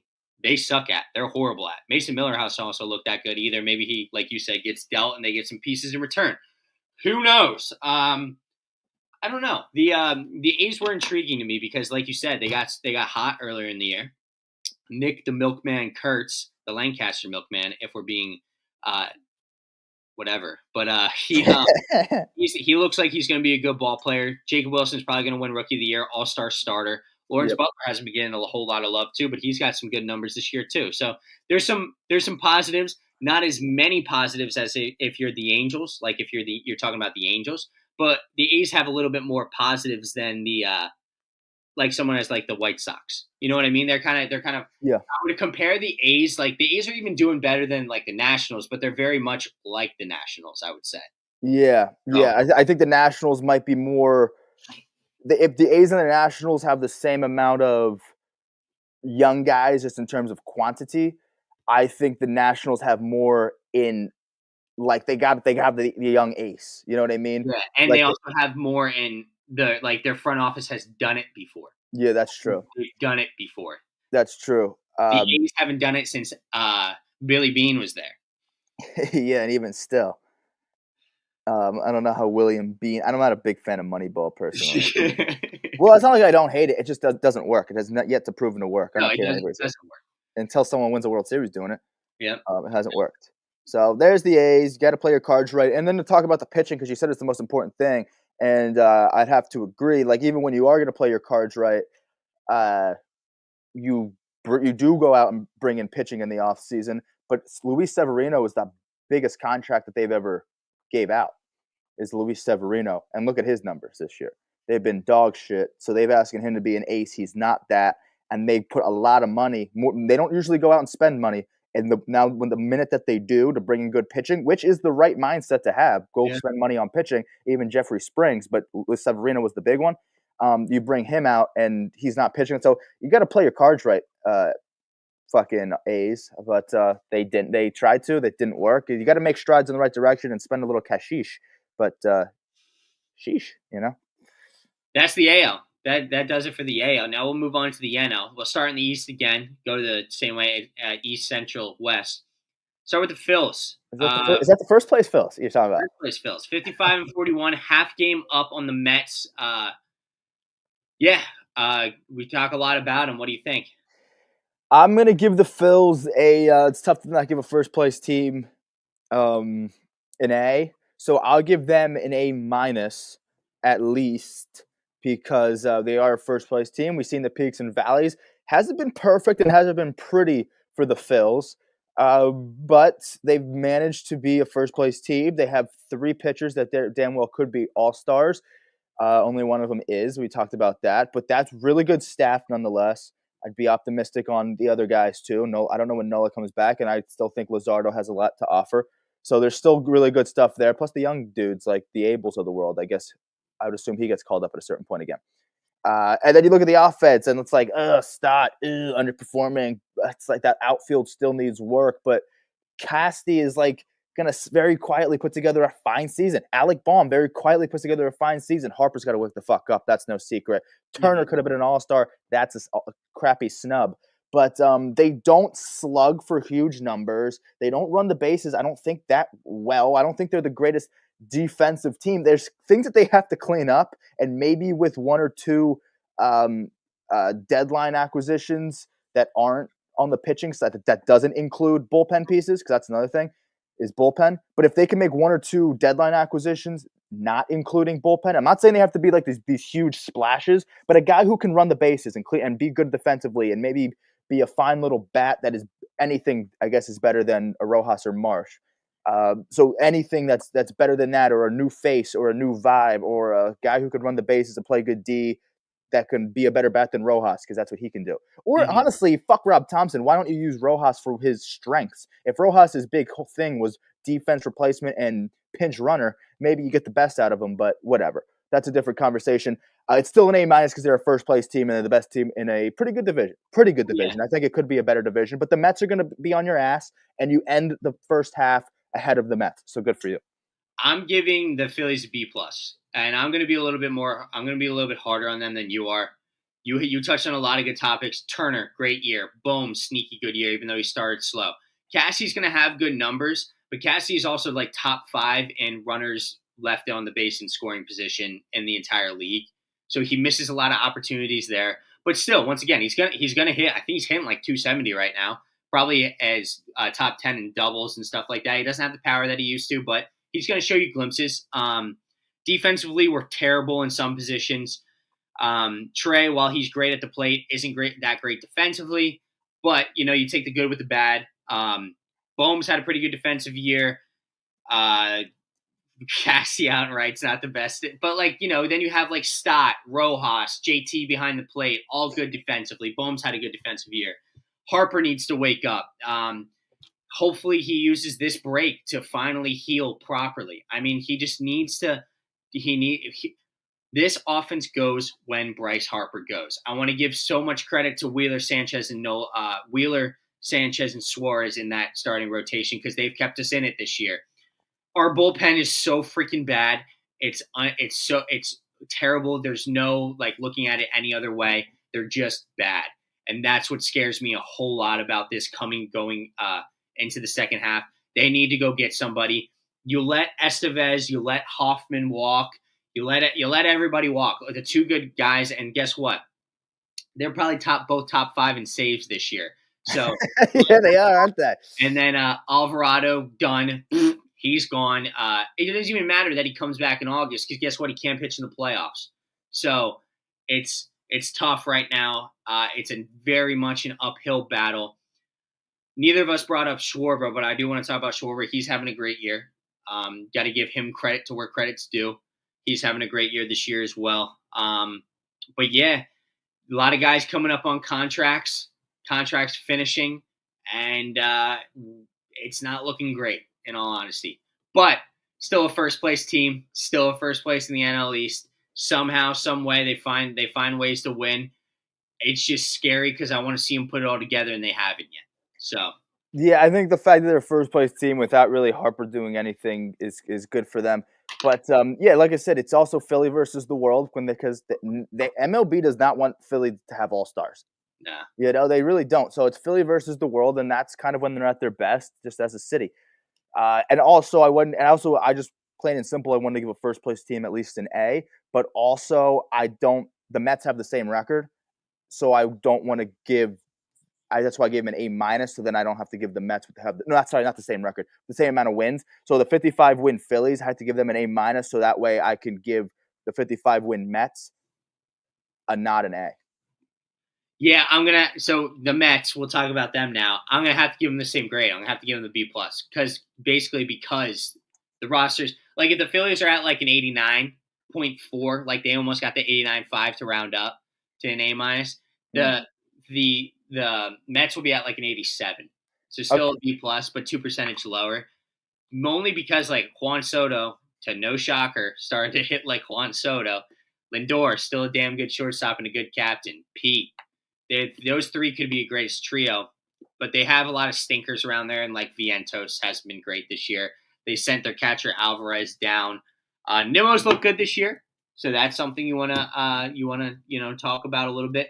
But their rotation, guess what, isn't actually that freaking good. So that was kind of glaring. I'm gonna put them at a B+ still though, because they basically have the same record as the Phillies and are only a half game back. Yeah. So if the Phillies to me were like a 91, 92 maximum. I don't want to. That's largely in part to being the first place team in this division. Then I didn't want to put the Mets at a 90 something, so I have to put them at probably what you said. You said 87. I probably said like 88. They've been getting it done, and pitching was a big concern of mine for them because they were at the top of the world. I just didn't know how sustainable it was going to be. And they really see there's MLB again trying to shit on the Phillies and praise the crap fucking Mets because they said we really got to put a Met pitcher in the All-Star game. Who is it going to be? David Peterson of all people. So they really pushed it. They really that felt forced to me. They really forced it. I think Senga could have made it. I'm okay with that. But Peterson felt forced, and I'm a Peterson fan. I always say it. So that felt forced. I still don't think they're pitching. I don't know how deep is how. Innings eaters matter to me. Yeah. You look at the Phillies. I mean, Wheeler's gonna fucking eat innings. I don't know. You need an ace that eats innings. To me, that's one of the boxes I try to check when I'm building a team, especially when I'm going to spend money like the Mets. Manaea will come back and help with that, but still, that was the one thing. And then we all knew Soto was going to wake up eventually. Pete's good. Lindor's good. We'll see how Nimmo's good. So we'll see how the depth of that team looks. I think on paper, you like to believe 1 through 5, 1 through 6 can really compete, but right now, offensively, it seems like it's like 3 dudes, maybe 4, because I'll give Nimmo credit. Other than that, it's just kind of a hodgepodge of who gets hot that day, which isn't the worst case in it. That's not a bad way to roll. They do have a better bullpen than the Phillies, so I'd be weary of that. They're not afraid to spend money, so I also be weary of that. But yeah, pitching matters. Phillies have better pitching. Mets still not a bad team, 55 wins, but an 80 something, high 80s, so B+. So plus add a little bit out of spite. I don't want to give them anything higher than a B+. The next 3 we don't really have to explain a whole lot about. I mean, the Marlins are 44 and 51, 7.5 games out of the wild card, 10.5 games back. Better than probably most people thought they were going to be. I would give them like a C-. The only reason like they're direct, they have no future in Miami, in my eyes. Because if they make these trades, I have no faith that they'll actually put it together and make a contender out of it. Well, yeah, I mean, they're thinking long term, and it's really good to see. I mean, so is Washington, and they're worse. Yeah. So I don't know. I think it's good to see. I don't know. I don't hate Miami. I like their manager a lot. We'll see him at the All-Star game. Light Tower Power Stour. So we'll see if they even trade Sandy this year. If they don't get the right price for him, they'll hold on to him and try to raise his stock next year. So I like him in the Cubs though. I like him with the Cubs. But either way, I'd probably give them a flat C. I was going to push a C plus. I'll give them a flat C because they are a third place team. They're better than Atlanta and Washington. There's a little bit of shock value there for them to finish being announced. The division it's not a bad division, but it's not as good as we thought it would be. I thought Atlanta would be more of a contender, and I thought Washington would be more competitive. But Miami, I thought we all said with confidence that this was going to be the fifth place team, the last place team, and at the break they're third place. Don't know how much I love it, but they're scrappy. They can stick it to you. I give them a flat C because they still are hella under 500, but they are more shocking than I thought. That's fair. No. Fair point. There's fair points all around there. Braves, though. Yeah. 42-53, 12.5 games back, 9.5 games out of the wild card, won 3-7 in their last 10 before the break. This is an F. It's an F. It's an F. And if anybody even questions why it's an F, you're an idiot. You're just an idiot. But guess what? They still have 3 All-Stars, and it's an F. At least 3, right? Who's Sale, Acuna, Olsen? Yeah, that's it. 3. That's it. That's More it. than the Phils. And the Braves also people are talking about trading Acuna now because it's been so bad.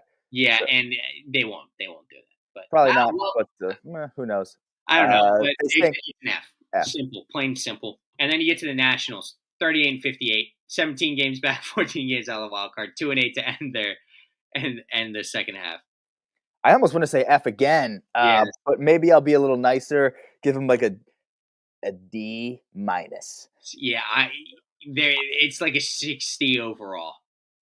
Yeah, it is because they fired their manager. They fired Mike fucking Rizzo, I think his name is, the president of baseball ops, and I see the GM also, whatever the fuck he was, and then it really bad. 20 games under 500 is not what we thought they would be. We thought I personally thought they would still be under 500. Yeah, but not this bad. I thought they were going to be, I don't know, maybe I thought they could win 80 games this year or something like that and be a fourth place team, make for a competitive division. They stink. So yeah, 60 overall for me. Yeah, they have a good 3-headed monster, but that's all they have apparently. And Wood is going to be exciting in the home run derby. Gore's going to be might throw an inning or two. C.J. Abrams probably deserves to be there, but he's not there. So they got a good 3-headed monster, but future looks good. This year they just suck. Yeah, I still don't think this changes anything for how they're going to pace in terms of being over 500, maybe being a playoff team again. I still think they're pacing the same thing, but terrible year nonetheless. Not what they wanted. Yeah. The Central, though, Chicago Cubs, 57-39. We had a great first half. It's an A. It's an A for me, man. A+. Yes, I think I'll probably give them a flat A. Mm-hmm. Like a 95. I'll give them an A. I'll give them a flat A too. Because it's tough. Again, my logic is first place team at the break. I have to give you an A. Not necessarily, but these are the teams I had kind of being in that conversation. Like I think I had the Phillies hot. We all expected it. The Cubs was my pick to win the division. So I thought they were going to be good. Flat A. They've teetered down a little bit. No secret that they need more depth in their staff, but what they've been able to do thus far has been really good. And they need some depth in their bullpen. Let's see how sustainable some of these guys are in the offense, because they have a fantastic offense. But let's see if they keep it up. But flat A for me. Yeah, this team, they are leading what is one of the better divisions in baseball right now. When you look at it, 1 through 4. Don't really want to talk about the Pirates, but like when you look at it 1 through 4, everybody above 500. Good teams. Cubs have probably the best lineup, one of the, if not the best lineup in all of baseball. PCA is an MVP candidate. Tucker is that. I think you compared him to your aircraft carrier of the team. Yep. Suzuki should be an all-star. That outfield is potent out there. Bush has shown he can be great. They're role players a little bit. And when you're talking about Dansby Swanson as almost a role player, like that's pretty incredible. Nico Horner at second base. Love him. Matt Shaw playing the corners a little bit. He's turned out to be pretty good for him. But like you said, their biggest question mark is their pitching. And Will they address it at the deadline? Who knows? Oh, they will. But this has been a great first half for the Cubs. Very, very good. I think better than anybody really expected. I know Yeah, people had him at first place, but being the best offense in baseball, I don't know if a lot of people thought that. yeah. I actually thought their pitching was going to be more well-rounded, but then Steele got hurt, and they were able to do a lot when Imanaga was on the shelf. Now he's back, and he looked really good in the Bronx the other day.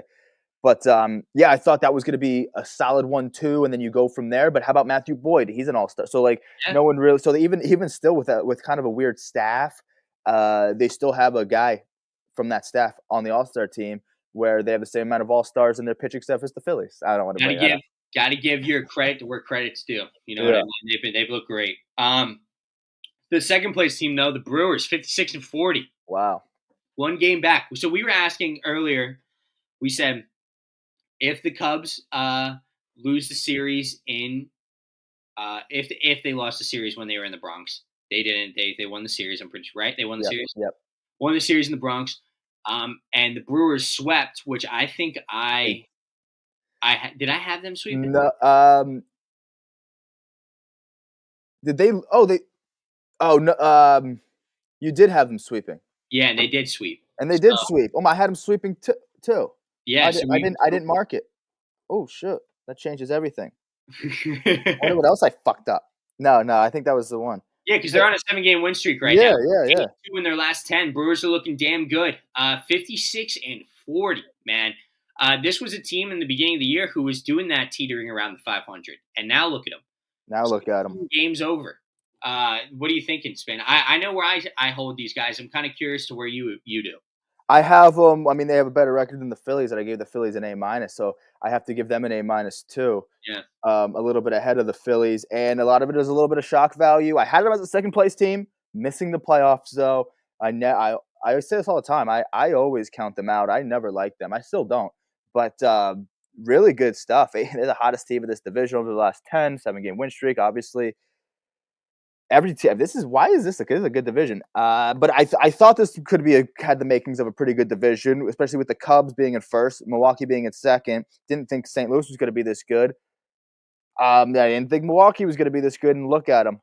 Ooh, I don't know how their offense is going to prevail long term. They got to make moves offensively, but they got some arms in the All-Star game, which is a good sign. McGill's got to keep McGill now. So there's that. A- Milwaukee. I'd go A- as well. Their rotation's great. Their bullpen even has some guys as well. Like we said, they do have to address the left side of the infield at the deadline, but Bryce Terang, great little player there. Love him. Churio out in the center. Contreras. Like they have some guys. They just need that left side to be a little bit better. Yeah, but this is a team that can definitely get it done. Here's something notable though. They're 28-22 against 500 teams. They have the most wins in the MLB against plus 500 teams. Well, that's good because there's 3 other teams in their division that are over 500. They're going to see those motherfuckers. Exactly. Plus the West, yeah. So, you got to give them some credit there. But then Cardinals, 51-46, 6.5 games out, 1.5 game out of the wild card. Kind of shocking. A lot of people thought this was going to be another down year for them, but they've kind of proved some people wrong. For me, I'm going to give them a B+. Actually, no, I'm going to give them a B. I'm going to give them a B. B for the St. Louis Cardinals right now. Their pitching has kind of been up and down. They've had some notable guys come out of the woodwork, like Brendan Donovan, all-star this year. Arenado's been wishy-washy, but then you got like a Mason Wynn at short, Contreras at first, Victor Scott. Is it Vincent or Victor? Victor Scott out in center, who's also been a kind of a guy for you, even when Jordan Walker hasn't been what you thought he was going to be, Yeah, I think they're very much similar to like a Seattle in terms of record. I think I gave Seattle a flat B, I think. Or was I harsh on them? I forget. Yeah. I forget what I think I gave them a B. So I'm going to give St. Louis a B then too because they got similar records. Interesting team. I thought they were going to be a little bit worse. I thought as a 4th place team this year. I thought Cincinnati would be the 3rd place team.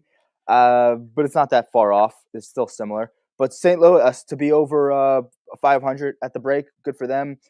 I've always said to myself, never count out the Cardinals. And then the minute I did count out the Cardinals, now they're proven to be pretty good. So good. Thanks for steering me straight, St. Louis. It's a good baseball town. Good baseball town. All right, next is the Reds, sitting right behind them at 50 and 47. 2.5 games out of the wild card, 7.5 for the division. This one's easy for me too. I'm going to give them a B as well. Great pitching, great pitching coming out of that rotation there. Hunter Green, Lodolo. Now you got Burns coming up. Andrew Abbott now going to be an all-star as well. Your offensive haven't began the production you want outside of like Ellie and Friedel. I mean, maybe Spencer Steer and Austin Hayes have shown a little bit, but you need a little bit more out of their offense. But I'm going to give them a flat B right now. I'm good with that. Like, if I give the Cardinals like an 85, since he's like an 84, they're neck and neck. This is pretty much on par with the season. Like, this is on par with where I thought Cincinnati would be, except I thought this current record would be like good enough for third place, and the Cardinals would be a little bit farther down. But it's pretty much on par, and I'll give them like a B, 84 percenter. I don't know if I think that counts as a B. That's not a B minus, is it? I think 84 is a B. I don't fucking know. But according to my mind, it is. So that's what Cincy is. And then the basement team, the Pittsburgh Pirates, 39 and 58, 18.5 out, 13.5 games back in the wild card. What are you thinking, Spin? They have the same record, or they have the same exact record. No, they have one more win than the Washington. Yep. And I gave Washington a D minus, like a 60. We said like a 60% for Washington. That means Pittsburgh gets a 60 also. Yeah, I'm going to say the same thing. Pitching's good. They finally have some kind of light at the end of the tunnel in their pitching, but their roster as a whole is freaking horrible. If you give them a 59, I'm not mad at it. Yeah, neither. But I'll give them a 60. There's one guy I wanted to look up real quick. Tommy Pham might be absolutely shocking the world right now. Oh, is he playing good? I think so, yeah. Well, he's got to get that trade stuff. It wouldn't be a trade deadline if Pham didn't get dealt. 250, Tommy. Looks good on you. He ended last time he played was the 9th. Oh, no, unless I have to refresh my shit. 250 looks really good on Tommy Pham.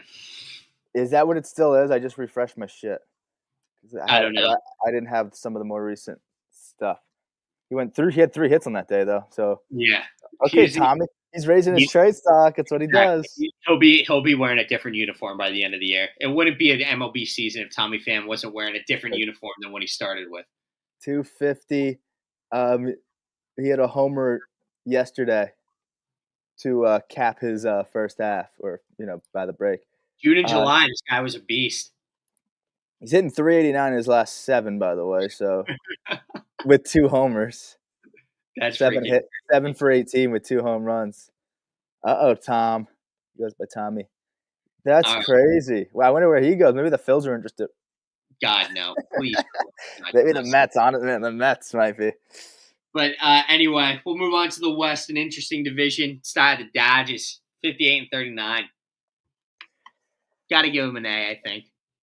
Yeah, A+. It's where they should. It's where they should be at. This is where they're at. They're the Dodgers. This is the Dodgers. It's them. You don't have to say much more about it. I mean, I actually think they won the World Series last year. I think their lineup is better this year than it was last year. Even with all the injuries they've had to the rotation, they're still 58 wins. I mean, we look at the lineup. It's pretty much the same team that won the World Series, but look at Andy Pages. So if anything, they're better than what they look like at the World Series. So, Dodgers A+.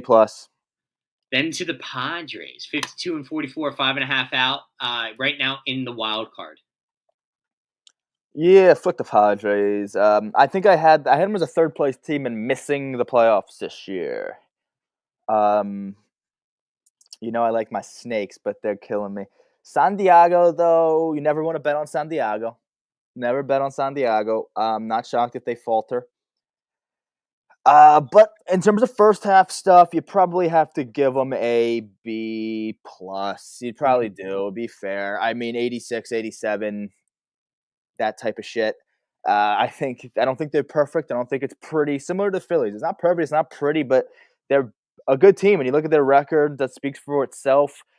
They've had time when they came out of the gate hot and were like a first place team over the first couple weeks of the season. Then teams start to catch up to you. Then they kind of go down to like a third team. I don't know if they spent time in fourth place. Maybe they went as far down as third. But these standings have been fluctuating in the West, and there's a lot of good teams. It's been competitive, and they've ended the first half. They enter the break being a second place team ahead of San Fran, who's kind of had their number all season. Well, now you kind of enter more and more into the season, and San Diego has been those motherfuckers. They got their run differential over in plus territory. I think for a while it was negative. So look at you, San Diego. You seem to be trending in the right direction. You got to give them their flowers. They're B plus for me. They need a bat. Need a bat really bad. I don't love their pitching, for being honest. Yeah, true. I mean, Cease and Pivetta really came back down to earth. King's been great. I don't know how Darvish has been since he's been back. Do you know? Who knows? I don't know. King. I don't even know when he comes back. King, I guess, will come in August. That'll be a much needed return. Yeah. What does Darvish look like? Darvish looks like shit. 4, 5, 6, 7, 8.1 innings and 6 runs.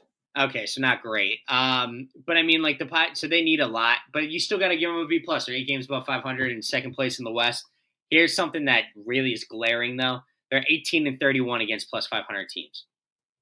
Ugh, that's rough. That's rough. That is rough, but I don't know if that's a better record than it's been.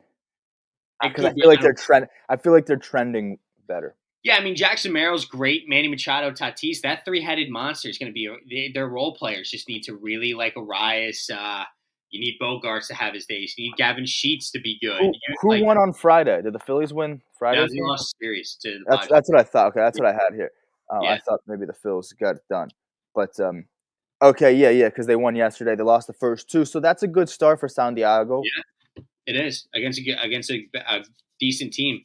And you know who they saw in that series? They saw Rangers, Wheeler, and Sanchez. Christopher, and to take 2 of those. Yeah, exactly. So, and I mean, Machado's having a fantastic year. He's not getting talked about enough, kind of because there's been so many other guys. But Machado looks great. Tatis was looking great early in the year. You know, trended down a little bit, but he's still having an awesome year, and so is Merrill. But you just need more help from their role players, and that pitching needs to find it. They'll do something at the deadline. They have to go all in because they have too many free agents in notable spots to like not try to do everything they can. Or I don't know what they're gonna do. But anyway, we'll go to the Giants. 52-45, made a big splash by getting Devers. He hasn't been great, really. But you got to give credit where credit is due to that rotation in Webb and Ray. They've been a great 1-2 punch for them. They're an interesting team, man. Up and down, plus 17 in the run differential, 52-45, 6 games out, and a half game out of the wild card. Arizona, big letdown. I thought they were a second place team. I thought they were the real deal. I thought they were the shit. I thought they were the bee's knees. And turns out they are. I think this is what Arizona is. You know, we're at the San Francisco spin. Oh, sorry. Am I out of order here? Yeah. San Francisco thought they were going to be not a bad team this year. I didn't think they were going to be this as good, but they have trended down as of late. San Fran, I'll give them a flat B, if anything. I'm just going to give them a flat B too. I'll give them a flat B. We'll talk about your D-backs, man. Yeah. Go ahead, continue. Thought they were the bee's knees. I thought they were the she's knees. But this is, I think, what they are. This is what they are. This is the team that they are. Under 500. Well, maybe they get to 500. Maybe they get to a little above 500, but not a team that can make that next leap and take that next step. Probably be sellers at the deadline. Bye-bye Gallen, you could presume. Bye-bye Suarez, you could expect. Bullpen stinks. You can't win a lot with a bad pen. I don't know how the Phillies do it. But, this is honestly probably a D. Yeah. I had them in the second place team, man. Shame on me for expecting a lot out of them, but D, I guess. I don't know. I didn't expect as much as you did, so I'm going to put them at a C. Because their offense has been great. We went over this it's just their pitching is so bad this year. So bad. They still, when it comes score a lot of runs, you're right. Yeah, when it still comes to runs scored, they still have the second most runs scored in the entire MLB behind the Dodgers. And then the runs against, they actually It's the Rockies, Diamondbacks. The Nationals give up a lot. The A's give up a lot. Yeah, they're third. They're third right now in runs given up. So, yeah, they're pitching. When you say they're pitching out loud, Burns, Kelly, Gallen, and Fat, you're hype about that. Too bad Gallen sucked this year. Fat trended downward big time, and Burns is now out. And now they're saying, Kelly, guess what? Kelly and Gallen, you guys are both available to go. So we'll see. Same thing with Suarez. It looks like they're going to be sellers come the deadline, and we will see how that goes. But yeah, sad. They got probably the best second baseman in all of baseball, and one of the best right fielders in all of baseball as well. And they just haven't been getting it done. They're such a fucking weird team. I think when you do this, okay, when you look at them where they score a shit ton of runs, one of the most in baseball, but they also give up some of the most runs in baseball. That could be like that could tell you a good story about what you need. But how about when you're also have a +5, you're positive in the run differential, but 3 games under 500. Now it's like there's too much shit. You don't know what you are now. I just feel like it's confusing. You can't get a good read on this team, and the teams that you can't get a good read on don't make the playoffs. It's just that simple. Nah. So, disappointing. Yeah, it sucks because they would have been a fun team. They would have been a fun team. A team that scores a lot of runs and was supposed to have great pitching. You were 100% right to make them what they are. Like, you were supposed to think about this, but they just I thought they were going to win. Like, I thought they were going to be a better team than the Mets. Yeah, I mean, but it's just they have not been, dude. But now for the basement of basements, the bottom of bottom, the 22-74 Colorado Rockies. Yeah. You know what? I think that they've been better than expected. I'd give them a C. No, it's an F. It's an F. They're on pace to. I don't know if they're really on pace, but it feels like they're on pace to break the White Sox record last year, which is good for the White Sox because that means that their record isn't going to be like this long-standing record. Yeah, back-to-back years. Yeah, so White Sox are gonna. I mean, the Rockies are gonna break records this year, but not the ones that you want to break. And 22 wins. Let's just let that sink in for a second. 22 wins. I mean, we gave the White Sox. They might shatter it. The White Sox were 41-121 last year. Is it 121? That's the losses. So we gave the White Sox with 32 wins, I think, an F. The Rockies have 10 less wins than an F team. So what are they? That makes them an EF. That makes them a G. Yeah, they didn't even finish the test at this point. Yeah, they forgot to write their name on. It's like they handed it in with no name, so they just don't get credit. Yeah, that's rough for them. But that's it. That's it for the NL, man. That's nice. And by the way, as we wrap things up here, because listen, we got our All-Star special. This is how we did in our last. I should fucking say this. Our Wet Hot American Weekend. By the way, we. You were shooting pretty good, 53% all in all. Pretty decent. I was at 49%, so not very good. I think as a unit, we haven't been good in a while, but this has also been our first Wet Hot American Weekend in about like 3 weeks or 2 weeks, whatever. 53% is the best I've had in a long time. Not bad. I think, if you're a little over 500, you can't, or a little over 50%, you can't be mad at it. Yeah. I was right under, which is very, very bad. Very, very bad stuff. But either way, that was, I guess we'll do another Wet Hot American Weekend on Friday. But before that, we got Wednesday shit, which we'll, I guess, talk more about the All-Star game and how that went down. Because that's Tuesday. It'll be fun for our All-Star special. Derby Day Monday. Next Tuesday, our All-Star special. Yeah, out.